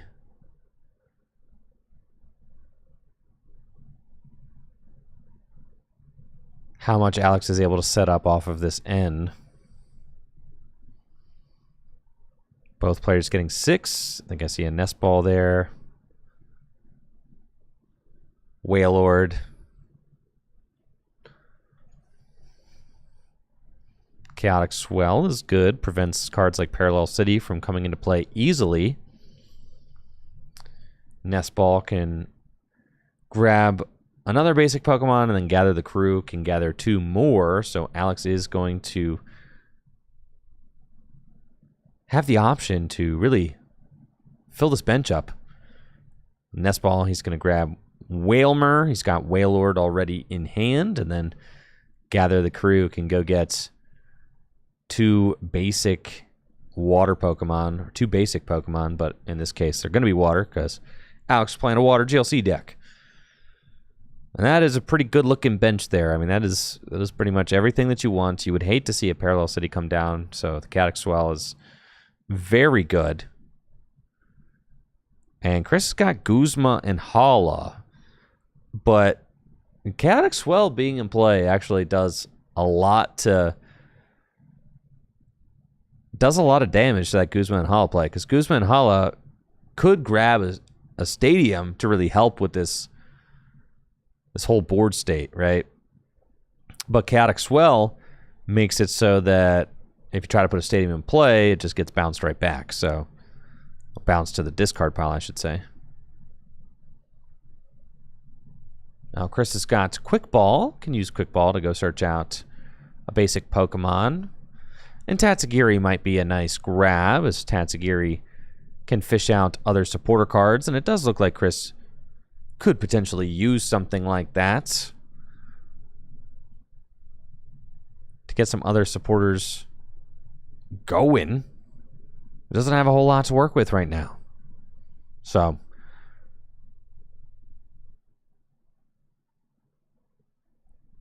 Tatsugiri might not be bad. Does have Rare Candy in hand, but I don't think has a, does not have Garchomp or anything crazy like that. Just Versus Seeker, right? So you kind of need to get into other cards. You've got Guzma and Hala, so I think it's just like Tatsugiri off the Quick Ball. You Guzma and Hala, you get yourself Floatstone, retreat the Gibble, and then start fishing out supporters with Tatsugiri. Or we go Axew. Okay, I like this play. Actually, Chris, Ascension. Now's the time to Ascension. Guzma and Hala, get yourself an energy and ascend into Gabite. Ascend into Gabites. And just say, Alex Carpenter, you will not knock out my Gabite next turn. And you know what, Chris? You would be correct. He's not going to knock you out. Go for it, Chris. Don't be a coward. Yes! I love this play. It looks like Chris maybe does not want to play the Guzma and Hala, though, which I understand. There's no point. I didn't see that there was a fighting energy in Chris's hand, so I thought he had to play the Guzma Hala. Save the Guzma Hala for next turn. Just ascend. Ascend, get the Gabites. Next turn, Guzma Hala away your Fracture. And then Rare Candy into Haxorus. Let's go. Love this play, Chris. This is a winner's play right here. Alex doesn't have it. That's right, he doesn't have it.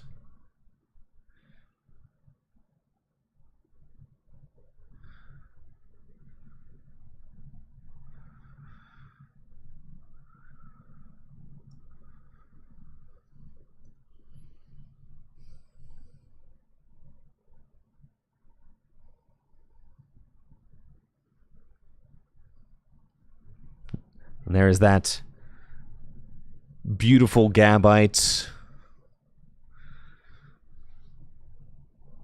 Looks like Alex actually escape roped it to the bench.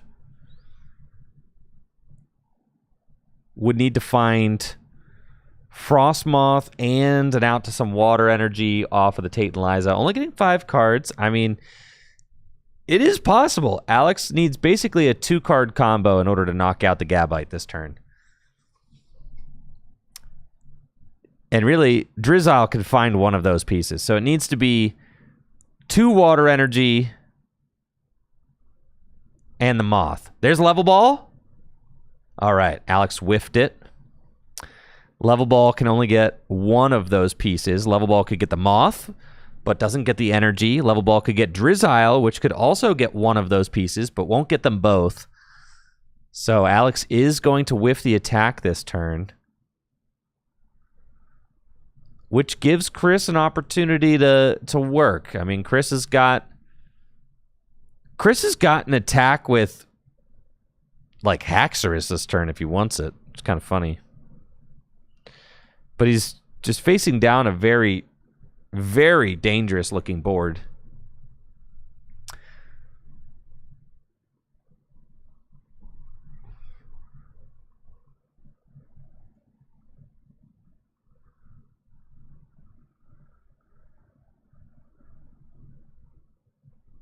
I love the Ascension into Gabite play. I'm saying people used to give me a hard time for that, being like, oh, your Gabite never lives. Dude, Gabite lives after using Ascension all the time. All the time. You're acting like every GLC deck attacks on turn 2. Yeah, right. Come on now. Love to see the Ascension into Gabite. All right, now he's got teammates. This is just a tough situation. I think what Chris needs to do is this. Guzma and Hala, attack with Garchomp, make it invincible. That's what you got to do. Guzma, Holloway, Fracture, or the Rare Candy. You got to play the Guzma Hala. You got to attack with Garchomp, I think. Yep. That's correct. Got to go get the energy. Got to go get a tool card. And then a stadium you can't actually put into play. So now what the heck does this Haxorus do? I need to pull this card up. Let's see. Haxorus. Okay, it's got the Dragon Pulse attack. Does 230 damage. That's a lot of damage. And then bring down the axe if your opponent's Pokemon has a special energy. Instant KO. 170 hit points. I think Chris should not get the double dragon energy here. I think Chris kind of needs to attack with Garchomp. Because with Garchomp, you're like guaranteed a turn of invincibility with Garchomp. I think this Haxorus is just going to get ate up. Oh no, Haxorus, why are you so small? All right. One of the issues is that the database that I download cards from, they're not all the same size, folks. You really hate to see it. But like the database is the most complete database out there. But not all the images are the same size. For only God knows why. I don't know. So like randomly I'll download an image and it's like not the correct size. Love that. All right, looks like it's going to be Tatsugiri, Double Dragon Energy, and U-turn board. Wait, where did the Tatsugiri come from? I don't know. It's Double Dragon Energy, U-turn board, and Parallel City. The Tatsugiri came from the... Oh, man. Okay, I don't know. I don't know about this. This seems risky. The Dragon Call got the Tatsugiri. This does seem risky. Because now... What you're doing is you're basically making it so that... Oh, my goodness. And the Double Dragon going on the Fracture. Okay, all right. And then Fracture can take a knockout. All right, I see this line. Okay. This is fine. Either way, this play works out. It makes it so that...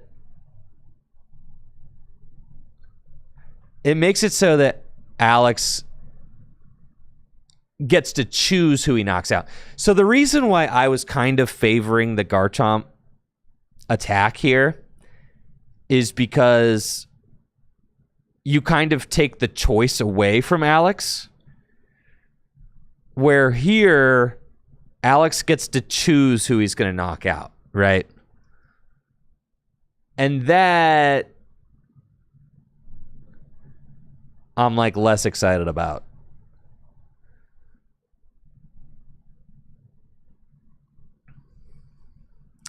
I mean, both Fracture and Garchomp are very good. And Chris has got a board state where both Fracture and Gabite could evolve into Haxorus or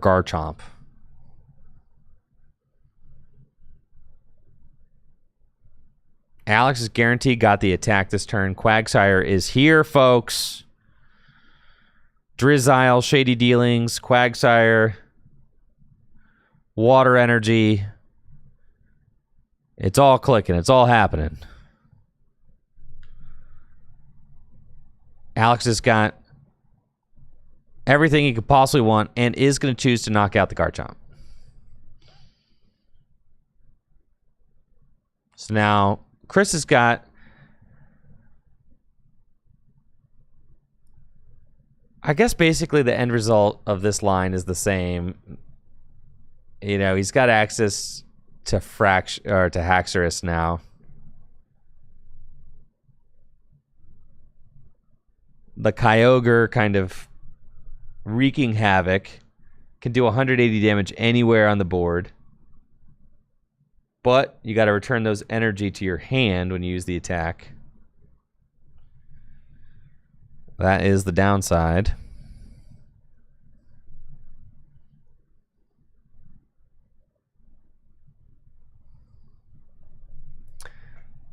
Now, Chris does have teammates, so teammates going to give him a nice snappy response. He kind of just has to get... Yeah, it's tough because you're gonna very quickly run out of ways to stream attackers against this water deck. You pretty much can't go toe to toe with a fully powered up water deck just accelerating energy every turn. You just can't go toe to toe with that as the dragon deck. As a dragon deck with stage 2 attackers, you're gonna have a bad time.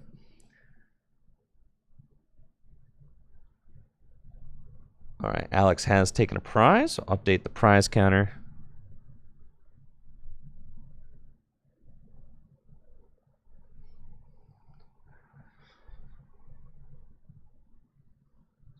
Oh, and Chris is taking a prize too. Dang, I'm just... Honestly, commentating and doing the overlay might just be too much. I'm really trying, though. It's hard. It is really hard.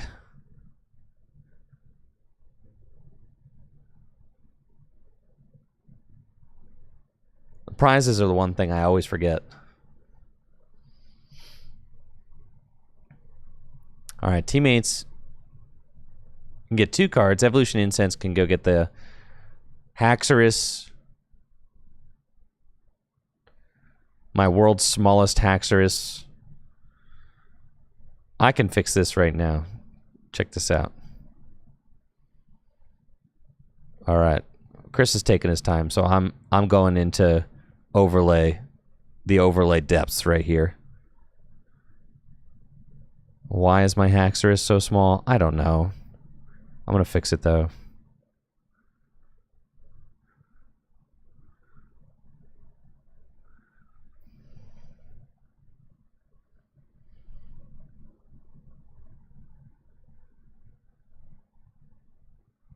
Boom. Are you not entertained, chatters? Look at that. There's your Haxorus. Beautiful.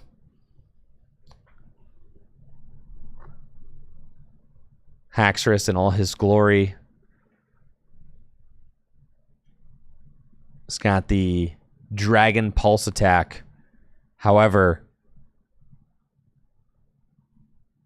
I mean, and we know Chris could use Raihan next turn, but there's a water energy. Yeah, it's tough because there's the water energy is not helping to pay for this Regidrago's attack. The fighting energy in the discard pile is not going to help Chris to pay for this Regidrago's attack. So, like, this Haxorus is going to take a knockout. Yes. Chris has to discard 3 cards to use the Dragon Pulse attack. Worth it.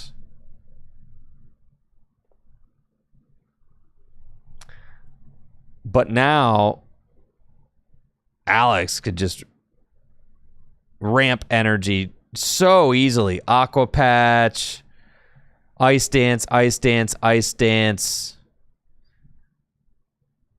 Doesn't even need the Evolution Incense to go get Inteleon for another Shady Dealings. I mean, right now, Alex can do whatever he wants this turn. He's got it all, folks.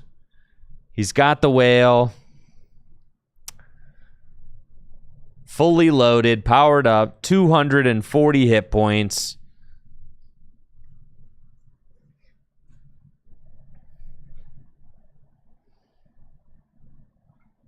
How many prizes does Alex have left?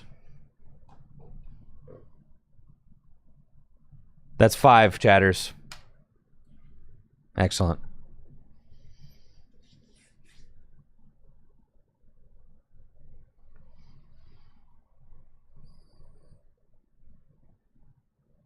Here's the Veluza. If this Quagmoth list wins back-to-back weeks, man, that'd be kind of crazy.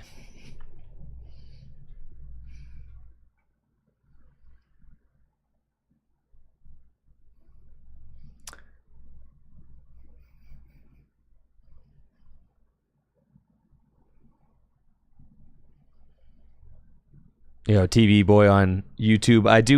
I have buttons for the prize count on my Stream Deck. All I have to do is remember to press them. I have it all programmed into my Stream Deck. All I have to do is remember to press when a prize is taken. That's all I have to do. It is very easy. It's just that I am doing a little bit too much, and I'm not very good at multitasking. All right, Chris has got a tie ball game on his hands, but anyone looking at this match can tell it is not tied, folks. In a battle of board states, Alex Carpenter is dominating right now. He's got the Moth, he's got the Quag, he's got the Whale, he's got a Sobble recently scooped, ready to evolve back into Drizzile.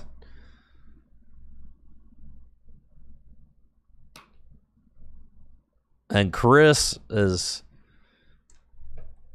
reeling, trying to find an answer, trying to reel in some customers with the attract customers ability.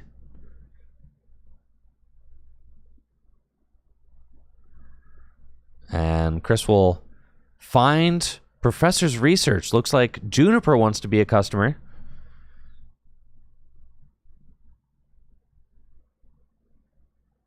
Ultra Ball can go find a Pokemon out of the deck, but not gonna lie, folks, I don't think there's anything that Chris's board can do to respond to this ginormous Whale. And that is the key of this water deck that Alex is playing. It's a deck that is trying to basically trade with the opponent, take pinpointed knockouts with Kyogre, and then use Wailord to go 2 for 1, at least 2 for 1, and sometimes just sweep all by itself. And if you don't prize anything, this deck is just undeniably very strong. I like Hunter's lists that he was showing me, that he won with last week.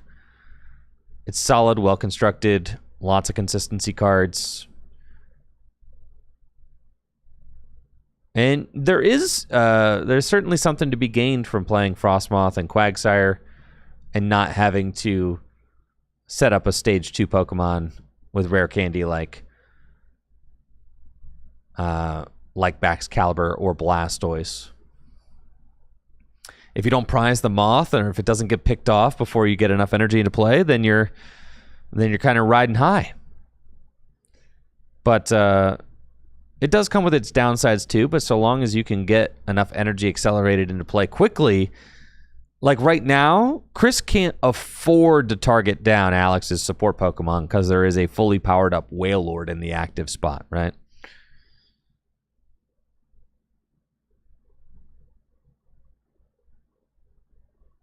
And the terrible thing is, like, whatever Chris decides he wants to do here, he's just got to pass. Alex has Drizzile just at the ready.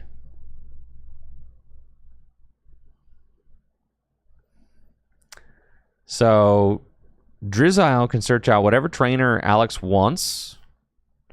The Shady Dealings ability.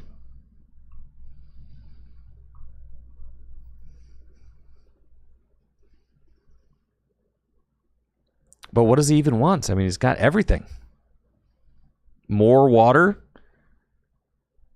I suppose if the what is it, Flapple? If Flapple comes out, it's got this attack that does 50 damage for each ability in play. You know, that could be tough. Oh yeah, dude, look at that side angle. Dang, that looks nice. I should cut the side angles more. Yeah, dude, that looks slick.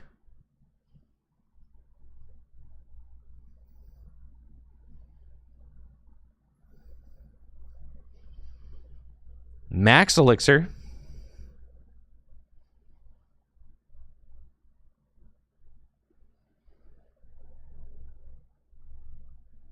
Hits a water energy. And it looks like instead of playing a stage 2 Pokemon, there are item-based energy acceleration options in this deck. There's Max Elixir, there's Aqua Patch. So in a pinch, you could get energy into play that way.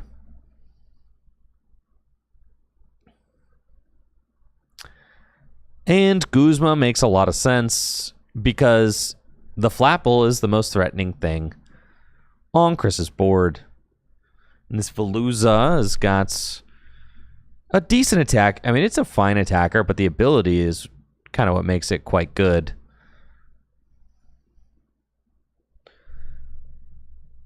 Veluza's got an ability that when it gets knocked out, you get to pass 2 energy back.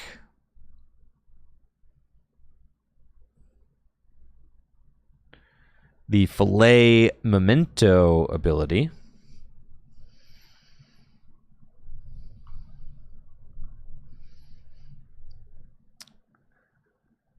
Chris still got 4 prizes left. I mean, could knock out the Veluza, but that doesn't solve the Wailord on the bench situation.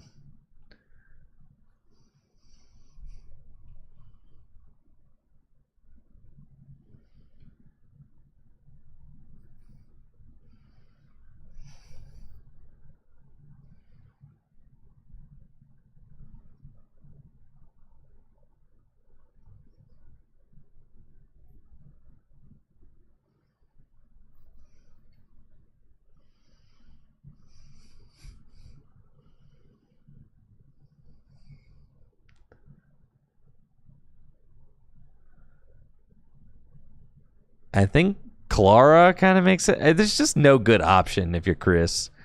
You could Raihan to the Drudigon and just swing. Take a prize. You know, make the game kind of close. Make it so that you don't lose with like 4 prizes remaining. You know, at least take another prize or 2. Go out with honor. You get Raihan, you power up the Drudigon, you know, you already lost. It is what it is. The Wailord, it's too big. It's way too juiced.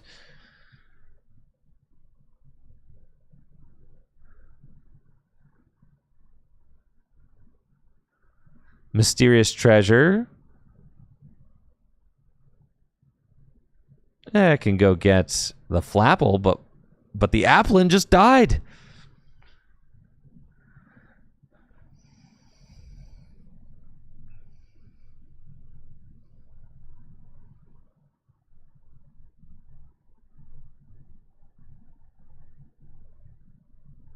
So Raihan, you've already got the water in hand. Raihan, get the fire onto the Drudigon. Or we're going this way. All right. Looks like it's going to be Raihan onto Regidrago.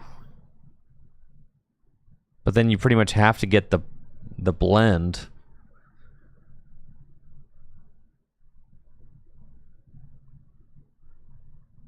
All right, see what Chris grabbed here in a second.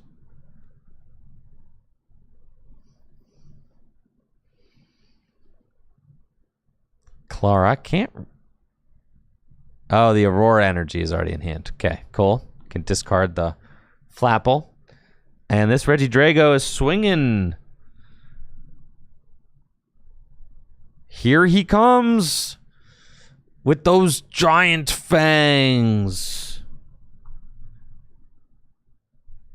And Chris going to take it down to 3 prizes. Technically a tied game, but Alex's board is perfectly established, and there's a fully loaded Wailord already there. The Wailord, 240 hit points, doing 210 damage.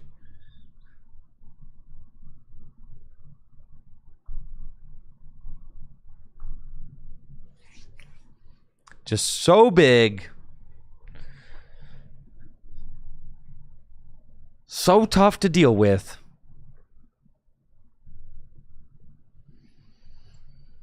Couple more energy going down onto Quagsire. Gladian. Go find Octillery. All right.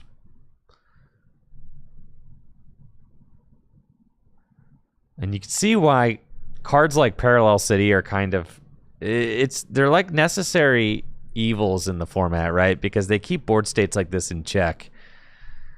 If you let a setup deck like Water or Grass, or even like, if you let any deck just go 5 wide and get like every single support Pokemon they want in play, things get very ridiculous. That's why cards like Avery, Parallel City are all very good cards. Keeping those benches in check is very good. And in a lot of situations, Avery and Parallel City are some of the only cards that allow you to actually mount a comeback from board states like this. Because you can imagine, like, if you play Avery, you can basically take out the backup attackers, or force your opponent to like choose a backup attacker or a support Pokemon, stuff like that. It's those difficult decisions that make cards like Parallel so good. Alex going to go to 2 prizes left. But what will Chris do staring down the belly of the whale?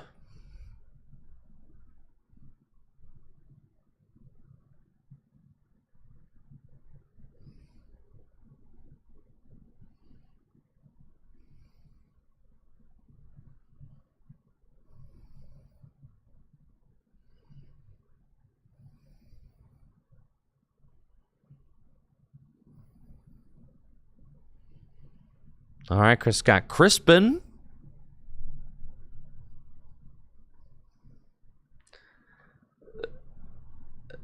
Yo, how many Parallel City haters we got out here? Yo, y'all hate Parallel City, huh?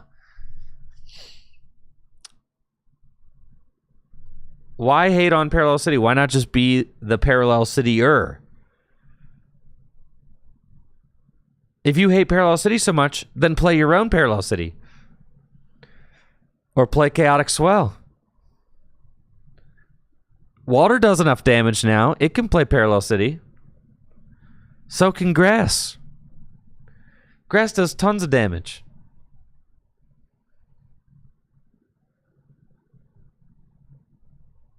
Yeah, Parallel is great.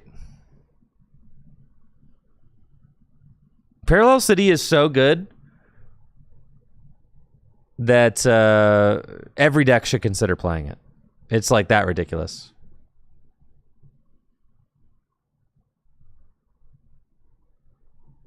But it's also like a balance keeper, because without Parallel City, board states get so unruly that there's no way to keep them in check, right? Like board states almost get too dominant. Parallel is like a great comeback card. It can allow you to manufacture comebacks by attacking your opponent's board state. And it also it also makes it so your opponent has to play skillfully, right? Like limiting their bench to 4.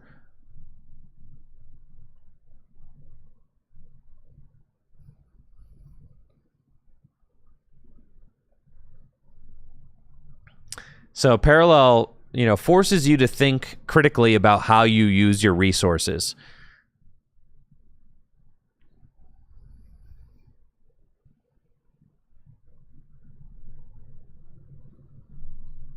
And that's game. Alex Carpenter taking the win with the Quagmoth Whale Lord deck. Advancing to 3-0. We saw Hunter win League last week with the same list. Now Alex with an opportunity to run it back with Quagmoth again. Will Quagmoth complete the two-peat back-to-back weeks?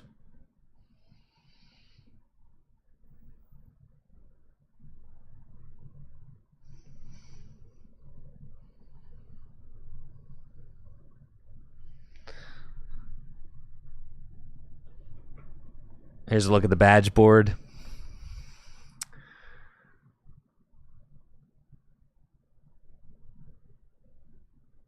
Alex is looking for his 7th badge.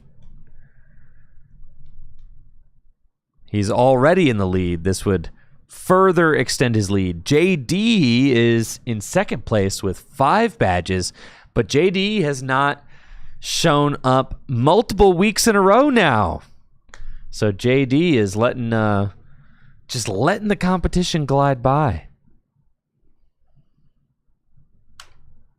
Let's talk about Parallel City. All right, there's someone in the YouTube chat, FM Radio says, for every game that Parallel allows for a cool comeback, there are 3 games where Parallel slams down early and prevents one player from ever truly executing their game plan. I would argue that you can build your deck to accommodate for that. You want to play cards like Chaotic Swell. You want to play cards like Field Blower. You want to play cards like Stadium cards are really good. Play more than one. You want to have options to counter that Parallel City. Parallel City is not an invincible card. It's not a card that is impossible to counter. So there's actually a lot of counterplay for Parallel City. And Chaotic Swell is the best one. I mean, honestly, Chaotic Swell puts in a ton of work. And Chaotic Swell is also an extremely obnoxious stadium. Anybody who's played... Did anybody play during Chaotic Swell like standard format? Chaotic Swell pretty much killed stadiums for an entire 2 years. Stadiums were worthless for the entire time that Chaotic Swell was being played. I think that more decks should run Swell. I also think that more decks should start running Parallel City as a countermeasure to Parallel City. But yes, if you are just waltzing into a game against a deck that plays Parallel City and you're like, la-di-da-di-da, I'm going to go 5 wide, and your opponent slams you with Parallel, then yeah, you probably feel pretty salty about that. So what you need to do is not go 5 wide. Unless you've got... I mean, we just saw a deck... Quagmoth is out here going 5 wide with Chaotic Swell. And Quagmoth just won our league last week. And that deck wants to be 5 wide. Decks that want to be 5 wide win all the time. You just have to be smart. You have to play around Parallel City. Forcing players to play smart and play around Parallel City is not a bad thing for the format. It's good for the format. It's healthy. It gives decks like Dragon. Decks like Dragon have no counterplay for a setup deck without Parallel City. You have nothing, right? So Parallel City is a kind of card that Dragon can utilize to attack setup decks. It's a good card. Yes, it's a great card. It's a great card for the format. A great card. The fact that you hate Parallel City, is kind of proving the point. It forces you to really think about how you're going to interact with that card in decks. It's one of the most skill-based cards in the format because it forces you to make tough decisions all the time. But like you can play out of those and you can use your resources effectively. There's like a great feeling when you skillfully limit your bench to just 4 and your opponent doesn't have that perfect time to play Parallel. That feels so good. You're like, man, I'm outthinking my opponent here.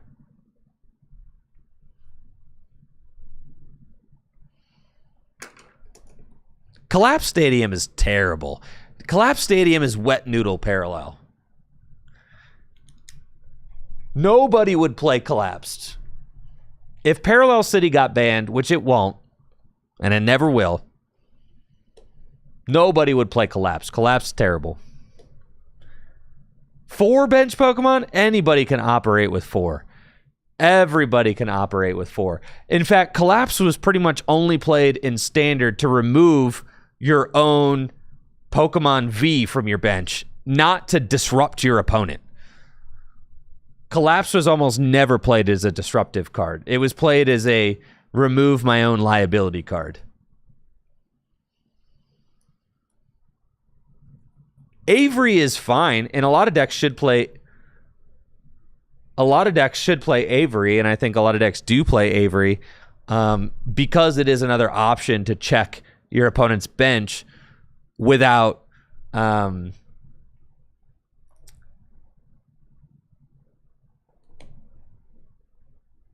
without needing to play Parallel yourself, because Parallel does have a downside. If you put the blue side towards your opponent, you get the red side, which means that fire, water, and grass attacks do 20 damage less.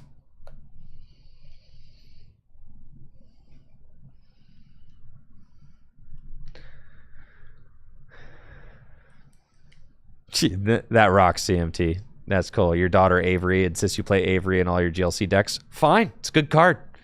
Lucky for you.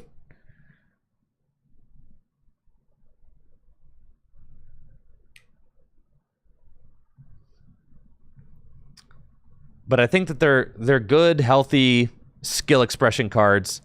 They force you to like deck build thoughtfully. They force you to think about your resources critically, because the thing about Parallel is it also forces you have to play counters to it, right?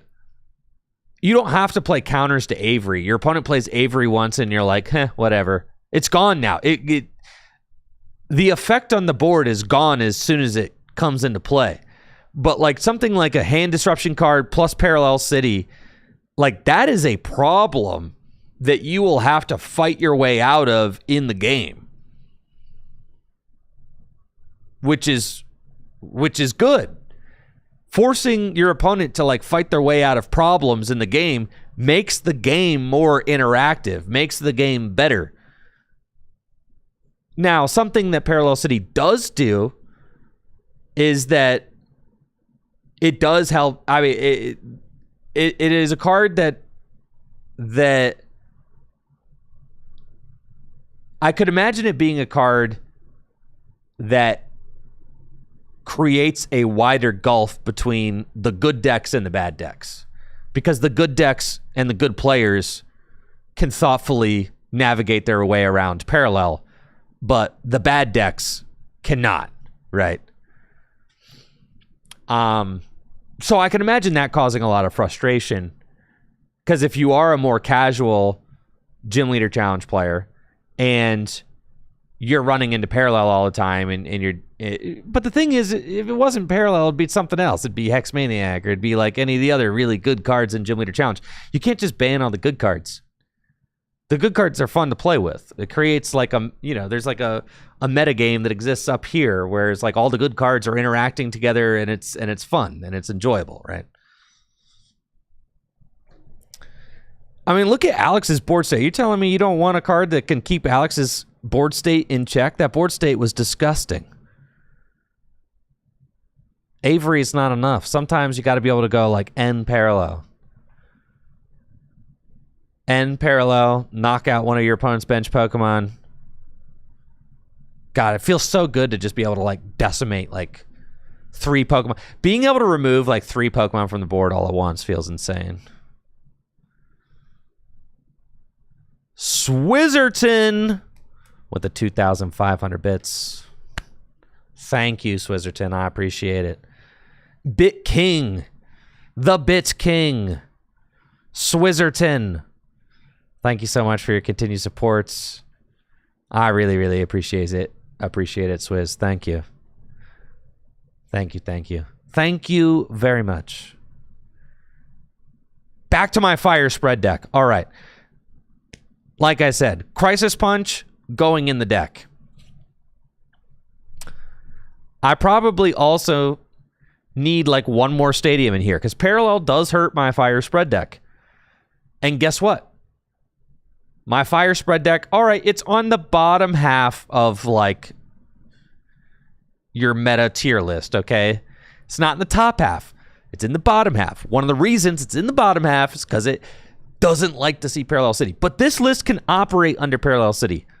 It can. Because all you really need is Magcargo.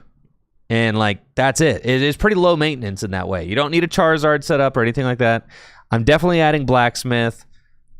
I'm not putting Ether in the deck, man. I'm not going to put Ether in the deck. That's ridiculous.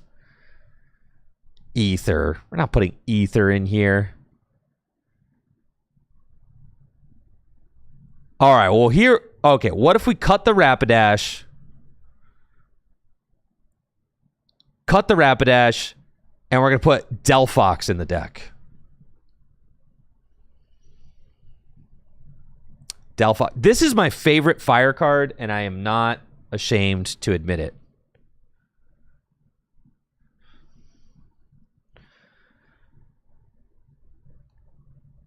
I think this card is so cool. Nah, Welder doesn't jive with this list very well because there's only 6 fire energy, but Blacksmith would be quite good. God, this card is so sick. 2 stage 2 in a fire deck? I know, right? But just imagine it. Just imagine it. I've got the Greens Exploration, dude.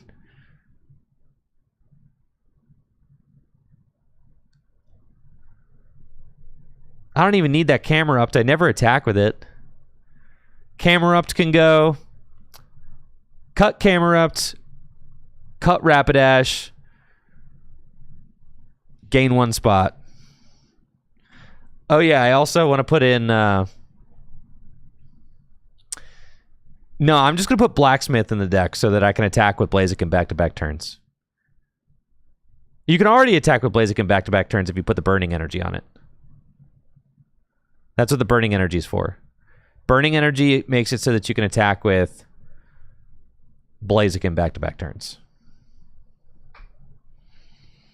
I don't know. The Rapidash is pretty nice. It's really nice to have a card so low to the ground that just like gets you moving. There are a lot of times where I just kind of like set up my basics turn 1, and then I go Evo Incense Timer Ball, or I go Evo Soda, Evo Incense, or like Ultra Ball, Evo Incense, or Level Ball, Ultra Ball. And it's like you just go get Rapidash and Magcargo, and then you just go get the research, and you go get the Professor Sycamore, and you just go. Because you could just do it instantly. You're like, okay, yeah, you're right. Rapidash is really good. It is. Because it just turns your Magcargo into a quick search engine, which and it's really low to the ground, easy to set up. Yeah, it's nice. So yeah, I know. I just like Delphox, okay? All right, you want to know the other card I really like? This is low-key Fire's best opener. Not you. You. Captivating Salsa, man. This Oricorio has sipped red nectar. Its passionate dance moves cause its enemies to combust in both body and mind. Holy smokes, that's the craziest flavor text I've ever read. Man, they really just write anything on these cards, don't they? This card is not worse than Ether, dude. Captivating Salsa is nuts.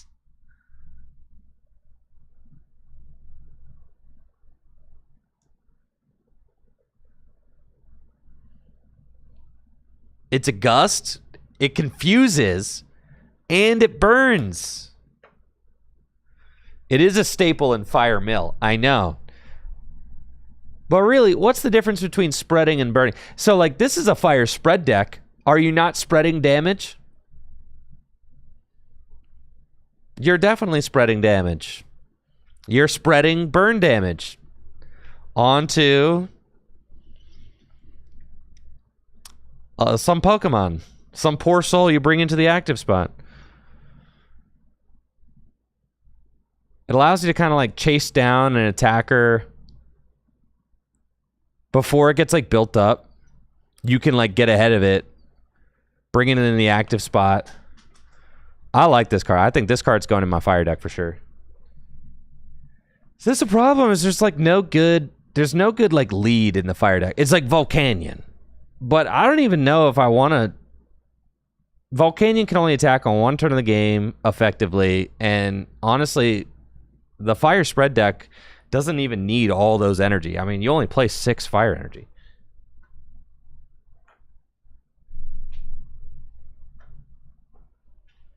You don't need to juice all those fire energy into play instantly. So I don't know. I'm big on Oricorio, but I was like looking through the fire pool of cards. Things are getting better recently. That the Blaziken, honestly, the Blaziken is just like the best card fire seen in a long time. The Blaziken's nuts. I think this card is so good, it's just worth building a deck around. Yeah.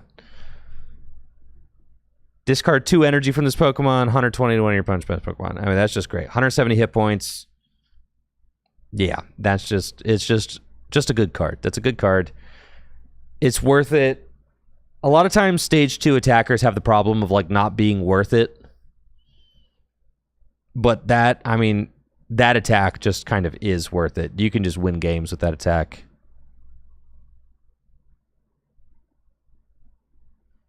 So anyways, I'm going to continue my painful journey of making the best fire deck I can. Because it's fun. And also this Rapidash, okay, the Rapidash looks sweet. Also, the Torchic is broken, right? So like, there's the pieces are starting to come together. Magcargo, good. Rapidash, good. Okay, Blaziken, good. Torchic is good. Okay, the pieces are here. It's happening, guys. The Ninetales is even pretty good. 9 damage counters to a bench Pokemon. That's good. That's good. We can work with that. We can work with that. It's all starting to happen, folks. It's all coming together for fire. And really, like, it's crazy how, like, one set can completely change a GLC type. That's all it takes. All it takes is one set.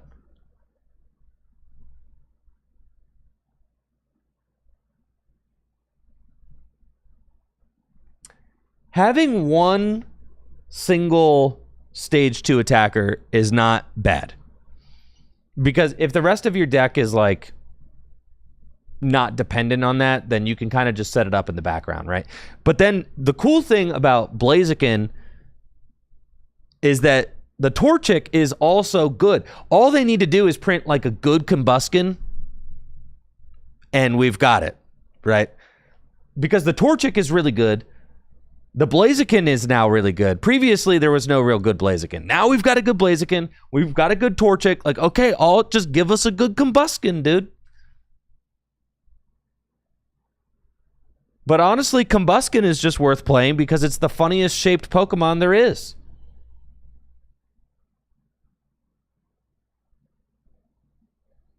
It's just the funniest shaped Pokemon in the entire Pokemon franchise.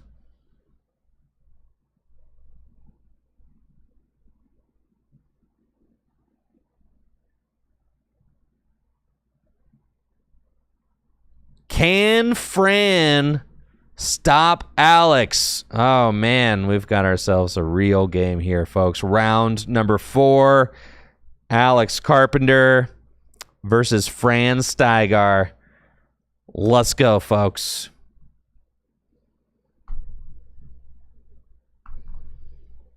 Fran's got Psychic. Alex got that Quagmoth water we just saw. That's not Chris Scove, that's Fran.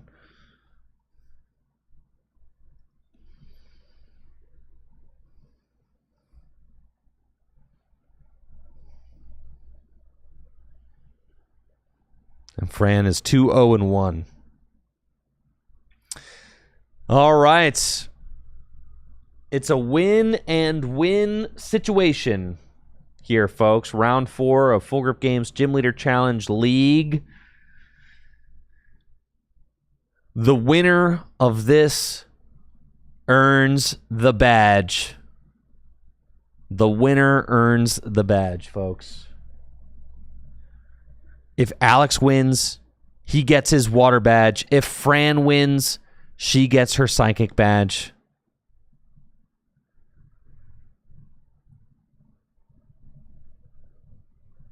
And it looks like Fran is off to a fine start going first. It's got Battle Compressor, Fog Crystal. I mean, this all looks pretty solid. Teammates in hand. It's not useful yet, but that's okay.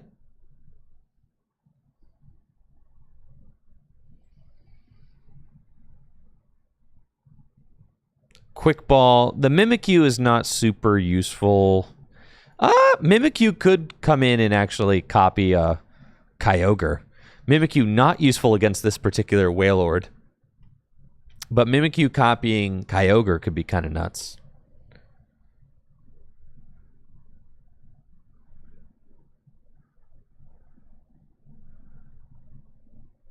Quick Ball, gonna grab Inkay.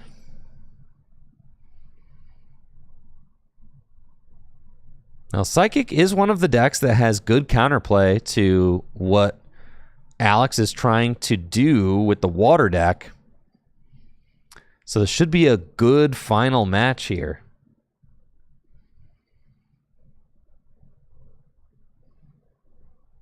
Fran is also playing Bench Barrier, as we can see. She's got Mr. Mime in hand.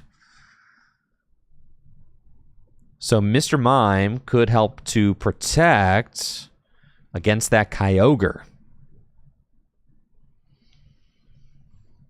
Got the Mew from Celebrations out here using the Mysterious Tail ability. Look at the top 6 cards of your deck. Put an item card you find there into your hand. This is the art rare version from Crown Zenith, I believe.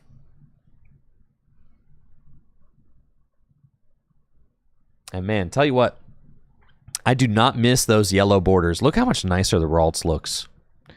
Yeah, I do not miss those yellow borders on the cards. They look hideous. I'm going to be honest. I can't believe we dealt with it for so long. All right, energy on to Wailmer. And Floater means Alex is going to get to retreat into Basculin. And gather the crew. No supporter there from Alex.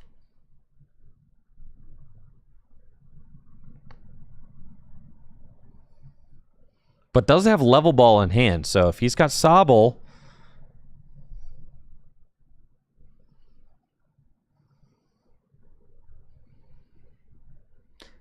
the yellow borders never used to bother me until the art rares became a thing. And it'd be like getting like a nice piece of art and putting every nice piece of art you have in a yellow frame. It's just like, what? All right, well, like, not all nice pieces of art go with yellow frames. Like, sure, the yellow frame probably looks decent on some cards, but like on a lot of them, it kind of like trashes the artwork. You know? All right, Fran finds Level Ball off of this Mysterious Tale, which is a big deal. She can use Level Ball to go get Curlia and then use Curlia's Refinement.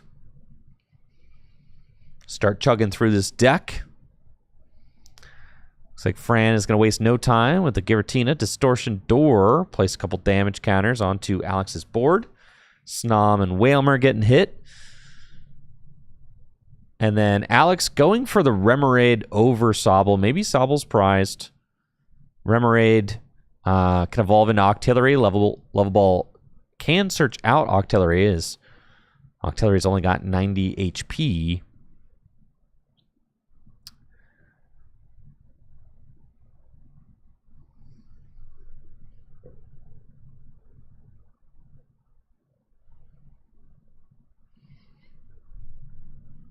And there is that Curlia Fran was looking for.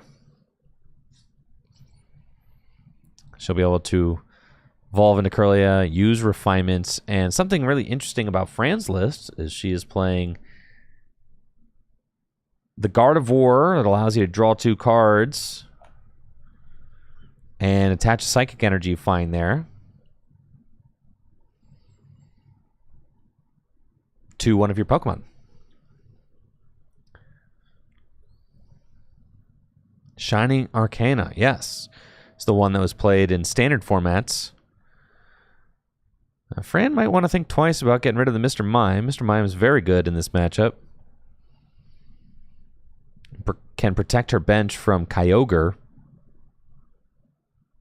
Energy going to Giratina. She did find N off of the...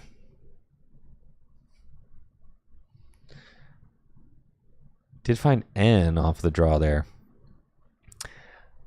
I think that the different colored borders that they did for like Team Plasma, that kind of stuff, I think that kind of stuff is really, really cool. You know what? Like there's a huge shame in the history of the Pokemon TCG. In Japan, all of like the black and white holos, they all had holographic borders. But when we got the cards internationally, they all had yellow plain borders and were not holographic. They had like the striped line holo on the inside, but we didn't get the holo borders that the black and white holos got in Japan. And the black and white, if you've ever seen a Japanese black and white holo, they look absolutely beautiful. But internationally, they kind of look like crap. Like, they just look really, really bad.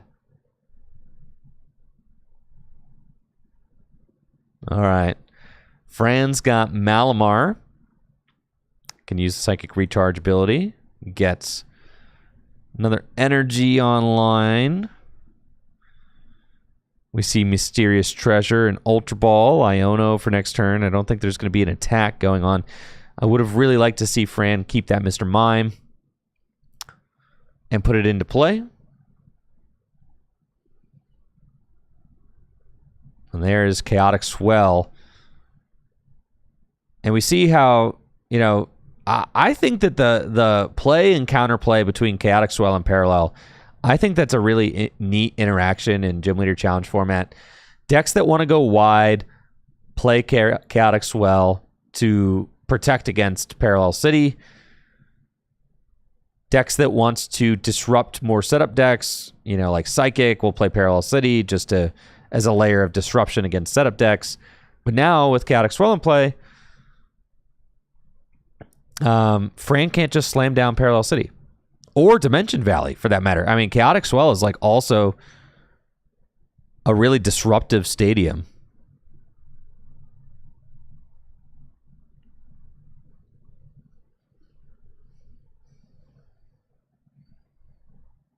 Looks like Alex is going to play Ball Guy as supportive for turn. Level Ball, Nest Ball, and Ultra Ball are the grabs. Level Ball can go get Frostmoth. Nest Ball can go get another basic Pokemon. Ultra Ball can go get Octillery, and then you're off to the races drawing cards. So feels good.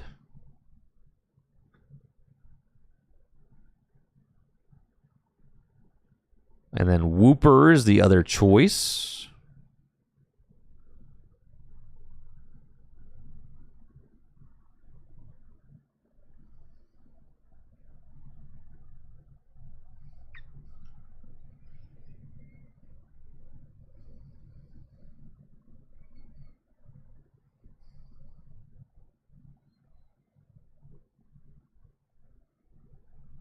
Aqua Patch, helping to get another energy into play. That feels good.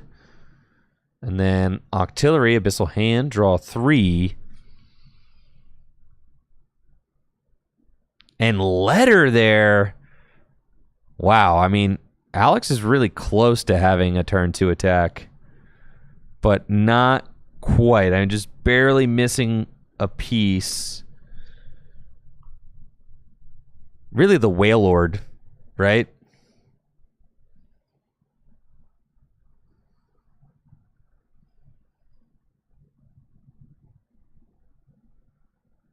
Because with Letter in hand, Ice Dance could get 2 more energy, throw them onto the Whalmer. But Alex doesn't have the Whale Lord to protect those energy.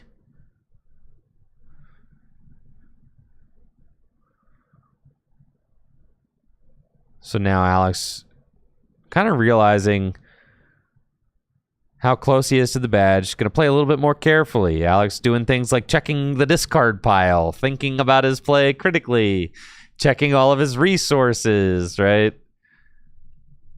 I do see Alex get a little lazy with all of his checking sometimes, so good to see him going through the motions and actually, really thinking the plays out now that the stars have aligned and he's back here at a finals.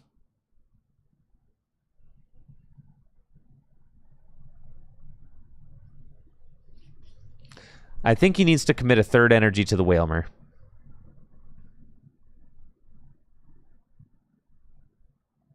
It looks like he wants to put the splash energy onto Frostmoth in case the Frostmoth gets chased down, which is like reasonable enough. And then it's just going to gather the crew. I would have liked to see a 3rd energy go into Whalmer. Because if you accelerate a 3rd energy to Whalmer, then if like the Frostmoth does get knocked out, you could just attach to Whalmer, evolve into Whalelord, and go. I feel like leaving the Whalmer at 2 energy is a little weird. Also, yeah, I just think the splash energy just should have gone to the Whalmer. Because that way, if Fran goes and knocks out the Whalmer, then Whalmer comes back to hand, and you just power up somebody else with the superior that you already got in hand. But then, if Fran knocks out the Moth, then you've got a 3 energy Whalmer who could evolve into Whalelord, and then you just swing with Whalelord. Who cares if your Moth got knocked out? You have a Whalelord fully powered up and ready to go. So I feel like the attachment of the splash energy to the Frostmoth is like the one wrong place to put it. I kind of get what Alex is thinking there, but in practice, it just makes more sense to put it on the Whalmer. When you're playing Gym Leader Challenge, and any game of Pokemon for that matter, you want to constantly put your opponent in situations where it's like you're in a bad position no matter what you do. But here, like Fran has a clear good play to make, and that's to knock out Frostmoth. But you want to like make it so that no matter what Fran does, she's punished either way. And if you put the splash energy on the Whalmer, then that is the case. Like Fran could get punished no matter who she knocks out. But with the splash energy on the Moth, I think it's a little too conservative from Alex.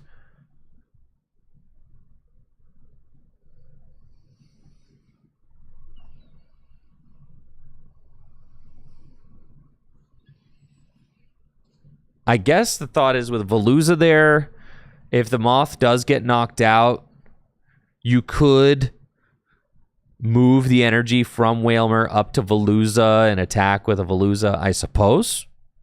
That's a thing. So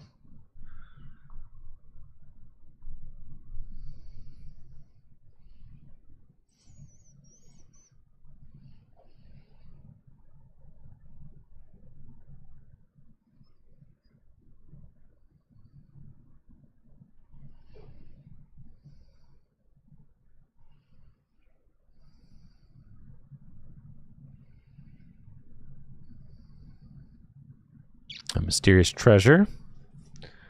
Discard Articuno. And we're going for Gardevoir. Okay, Shining Arcana Gardevoir. Here it is.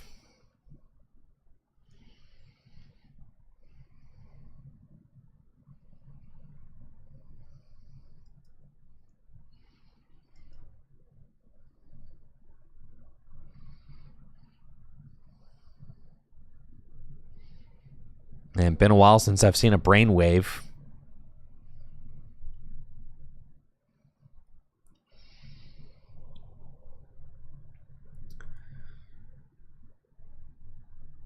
And Shining Arcana Gardevoir does jive with the, the whole idea of the deck. Kirlia draws from the top. Xatu draws from the top. Gardevoir draws from the top.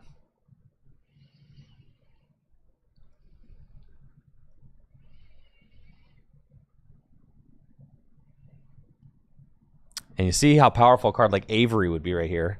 Fran does have Avery in hand, so that would certainly be a good card to play. To attack Alex's board states. Yeah, I feel like Avery would be huge. Right now.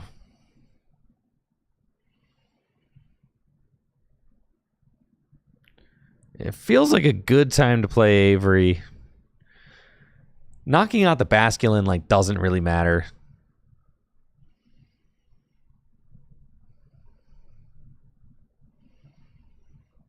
You got an Avery for... Wait, did she play a supporter already? This is like a classic Avery. You Avery first and then rope, right? Because you force them to discard... Because Alex does not care about the Basculin.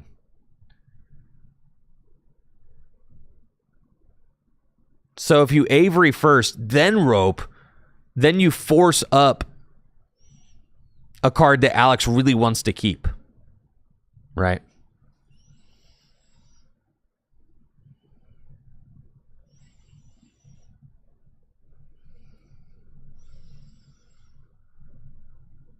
Yeah. Oh, and it's just this. Oh, those two cards. And see, the Basculin is so easy to discard there. But do you see what I'm saying? Okay, imagine that Fran played those in opposite order. Then it would have been Wooper and Veluza would have gotten discarded. And then you play Escape Rope. And then you bring up either Octillery or Moth or Whalmer. It's literally, that's like a game-winning play if Fran just does it the other way around.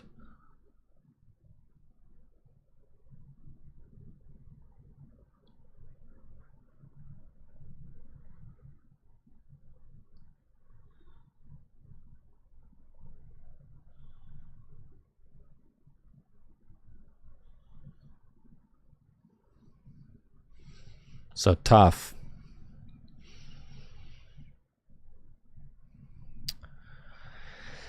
Yeah, I would have really liked to see the Avery get played first. Whenever you're playing a card like Avery or Parallel City, you have to ask yourself, who am I forcing my opponent to discard with this, right? If you ask yourself that question before you play those cards, you won't missequence it as much, right? You got to ask yourself, how am I trying to force my opponent into a bad compromising position here? And if Fran had played the Avery first, she could have forced up, Escape Rope would have forced up one of these core 3 Pokemon into the active spot. That's how powerful that combo is. Avery into Rope.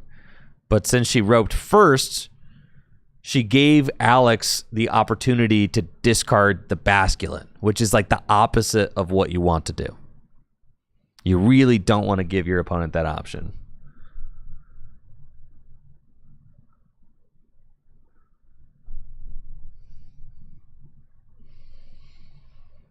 All right, going to be a Marnie from Alex. He is looking for the Wailord desperately.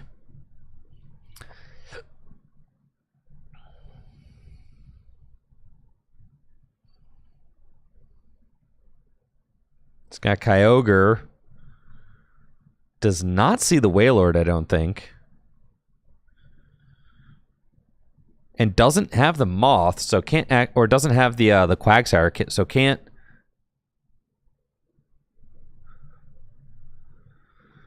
So can't move these energy around.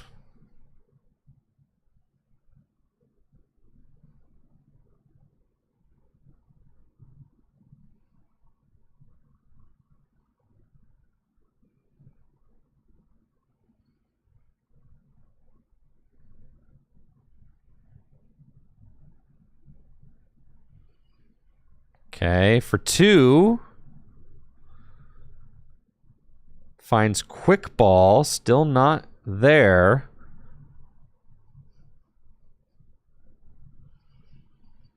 Did not find Wailord.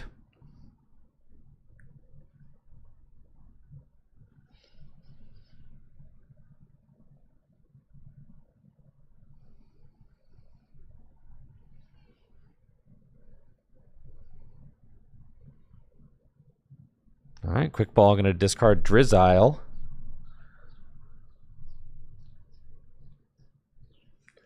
And you see how good a Parallel City would be right here against Alex's board. I mean, the Chaotic Swell is definitely putting in work, protecting against that.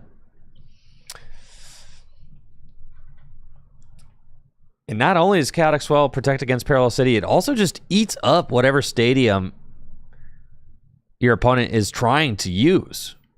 So, like, not only is Chaotic Swell blocking Parallel, it's also blocking Dimension Valley. All right, so Alex just has to pass. This is a huge opportunity for Fran to pounce. If Fran can knock out that Wailmer this turn, that would be huge. Card like Guzma, or even an attack with Articuno would be big. Boss's Orders.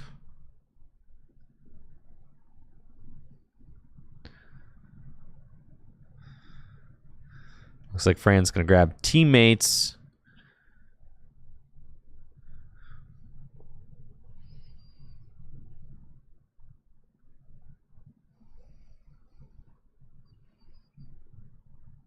And we can see that Alex kind of in the tank here, just having to pass another turn, trying to get this Wailord going. Getting the Wailord going on turn 2 is not a guarantee by any means. And we can see, you know, with Fran stifling Alex's setup a little bit. Another little sequencing thing. Would have liked to see Fran use the Gardevoir first, then use Pokegear. The reason why you do that is that Gardevoir can dig 2 cards, right? And then Pokegear can dig 7. So if you use Pokegear first, then you look at the top 7 cards of the deck, grab a supporter, you shuffle all the other cards back in, but then use Gardevoir, and then you might see some of those same cards again. But if you're digging for a specific supporter, which in this case I would say Fran is absolutely digging for Boss's Orders or Guzma, then if you use Gardevoir Shining Arcana first and then use Pokegear, you actually guarantee that you'll see 9 different cards, which increases your odds of being able to find the supporter that you need in order to make the play that you want to make. So there are situations where obviously playing the Pokegear first is correct. If all you're trying to do is hit a Psychic Energy off of Shining Arcana, then 100% it's correct to play the gear first. If that's your main mission, then 100% you go for that. But it depends on what you're looking for. So if you're looking for the correct supporter, then you use Shining Arcana first. If you're looking for an energy to accelerate, then you use the gear first to thin the deck so that you have a higher concentration of psychic energy in the deck. Fran does have the Monkey Dory out now and is starting to move some damage. Alex still unable to find the whale so far. The whale has eluded him. But can he find it this turn?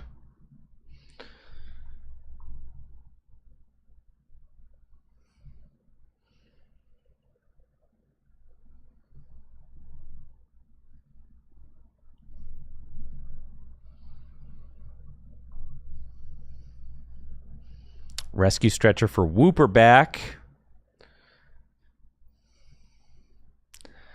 Now something that's... Just kidding. It's Rescue Stretcher for Veluza back. I think Alex has got a draw of 1 off of Octillery. And it's Bucket, not Whale Lord.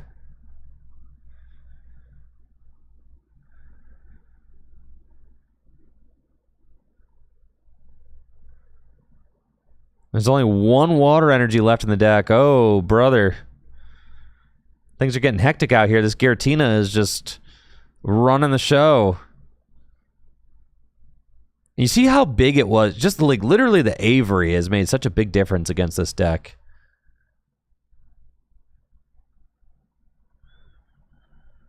Alex has still been unable to recover since the Avery. Now, Fran has a chance to put this game away. I would say if you gust that Whalmer... I mean, Fran does have this other cool line where you put enough damage on the Whalmer, and then you can finish it off with Wobbuffet. So you're like taking a knockout.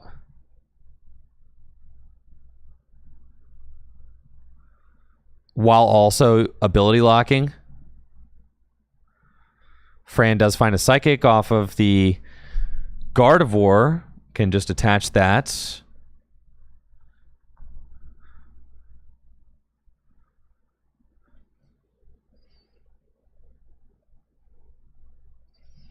It's got Mystery Energy too. Honestly, Gardevoir might just end up with enough energy on it that actually, yeah, Fran doesn't even need to chase down the whale now. Gardevoir's doing a lot.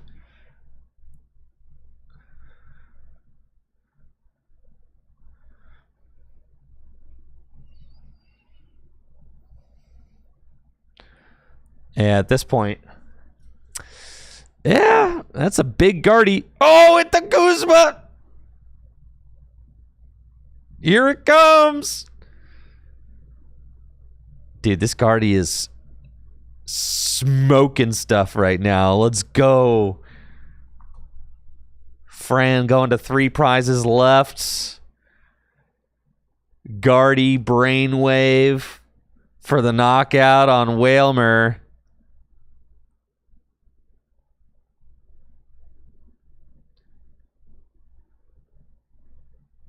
Alex actually deciding to promote Octillery.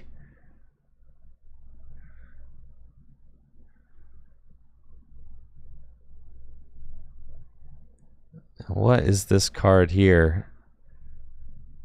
Nessa?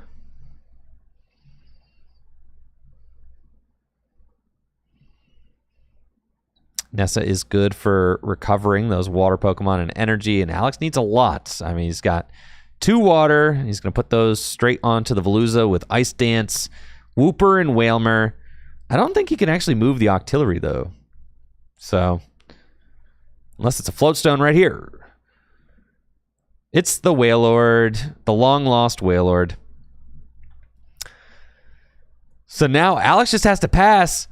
If Fran has Versus Seeker, Hex Maniac even would be huge, and I see she's got Hex Maniac in hand. Fran is running away with this.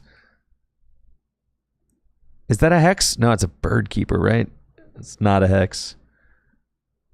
There is a Hex. There is a Hex. She's got the Hex. Put this game away. Hex this man.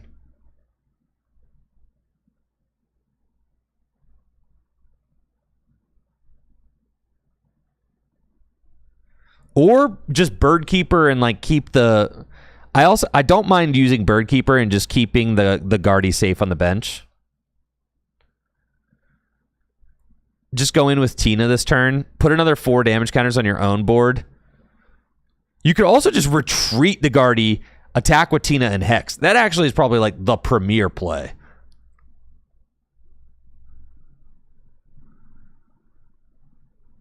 Oh, do it, Fran. But actually, retreat and use Psychic Recharge first. It doesn't matter. Who cares? Do it. Hex, knockout. 2 prizes left. No, not there.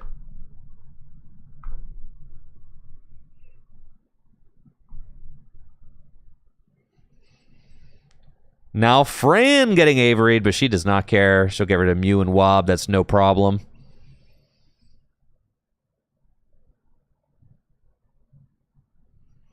Oh yeah, Guardy has, yes, free energy because free retreat because of mystery energy. Yes, true.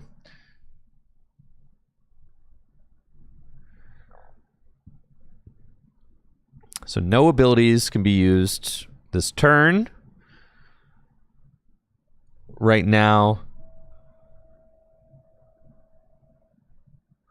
Veluza is only doing 120 damage. So needs that extra energy attachment in order to reach 140 for the KO. Which Alex does have. And his hope is to sweep with the big Wailord. I mean, that's just what he's going for, right? But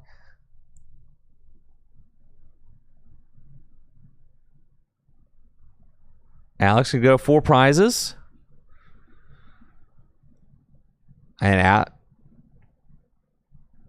ooh, Fran is going to be so close because that moth is like nearing death.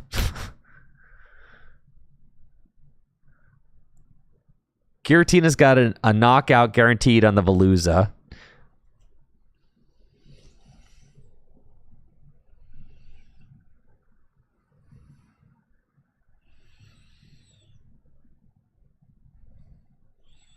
It looks like Fran's going to play Tulip for turn. Maybe start building up.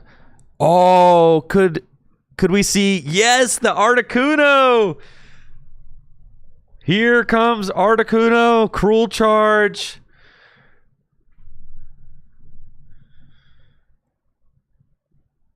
Is this going to knock out? Well, you can't necessarily just knock out the Moth, right? Because Wooper could move all those energy to Wailord. So I think you charge the Articuno and just knock out the active with Giratina. And then you're saying, I have checkmate with Articuno to knock out Frostmoth or Quagsire. Right? Yeah, I think it would be incorrect for Fran to actually attack with Articuno now. Save the Articuno. Attack with Tina here. No! It's fine. Because now you put yourself in a situation where, okay. Do you see why I don't like this play? You see why I don't like this play? Because anytime you're routing a game of Pokemon, you're asking yourself, like, okay, how can my opponent... You're not just playing your side of the board, you're playing your opponent's side of the board. What can my opponent do? If I were my opponent, how would I wiggle my way out of this to win, right? And by Fran making that play, she gives Alex the tiniest crack. He could technically win this because he can do exactly what he's doing right now. He's going to go get Quagsire. He's going to move all of this energy off of the Veluza onto the Wailord, and he's going to try and be a hero with Wailord.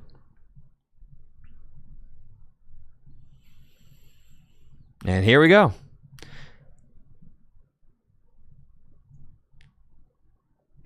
Energy gets moved up to the whale.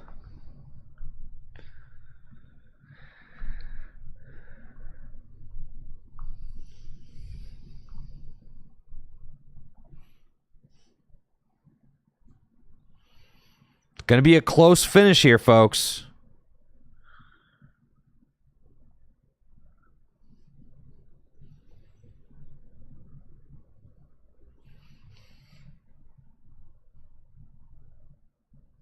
Okay, Alex going to 3 prizes left.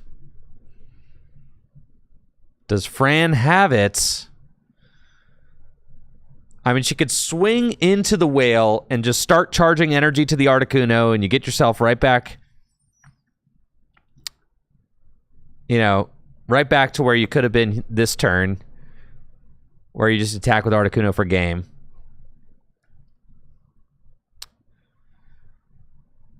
So I just want to see Fran kind of play all these cards out of her hand. I want to see Fran start to load energy on the Articuno, swing into the Wailord, and say, like, okay, next turn I win.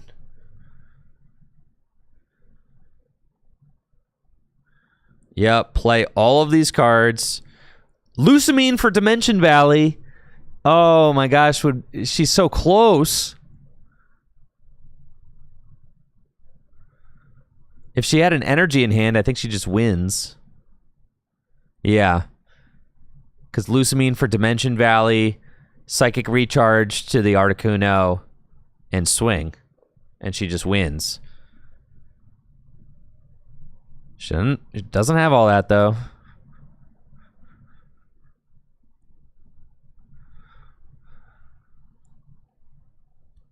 And the scary part about this is that if Alex can end or Riono next turn, Fran could get put out of the game-winning cards. This is why you need to attack with the Giratina and keep the Articuno on the bench, because the Articuno is like your checkmate card.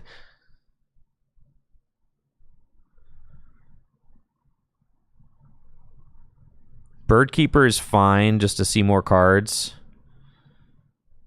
Rescue Stretcher, Arven. Recycle Energy. Recycle Energy to Articuno pretty much seals it up. Recycle Energy onto Articuno. Malamar to Articuno. Attack with Tina.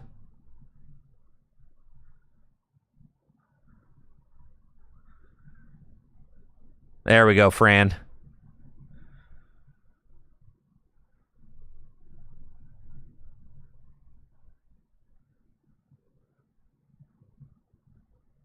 Okay. Now retreat into Giratina. You swing into the whale. 150 damage. Some good damage output with that muscle band. Shadow Impact.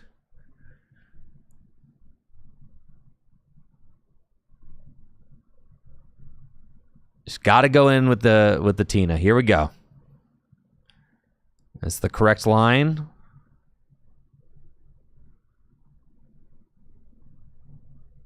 I like this, Fran. Send it.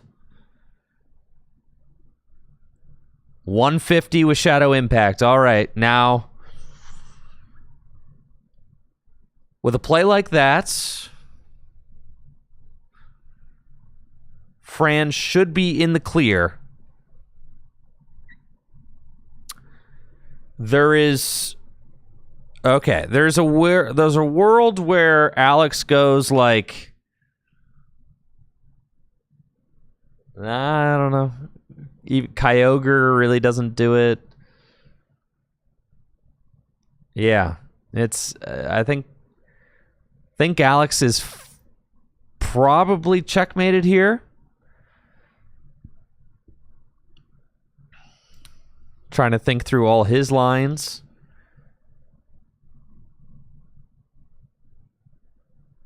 He's got Hex. Oh boy. Okay. Hex and Knockout. That could do it. All right, Alex goes to 2 prizes left. Fran needs an energy. And it's Raihan. Is that Raihan? Is that Raihan? That's Raihan!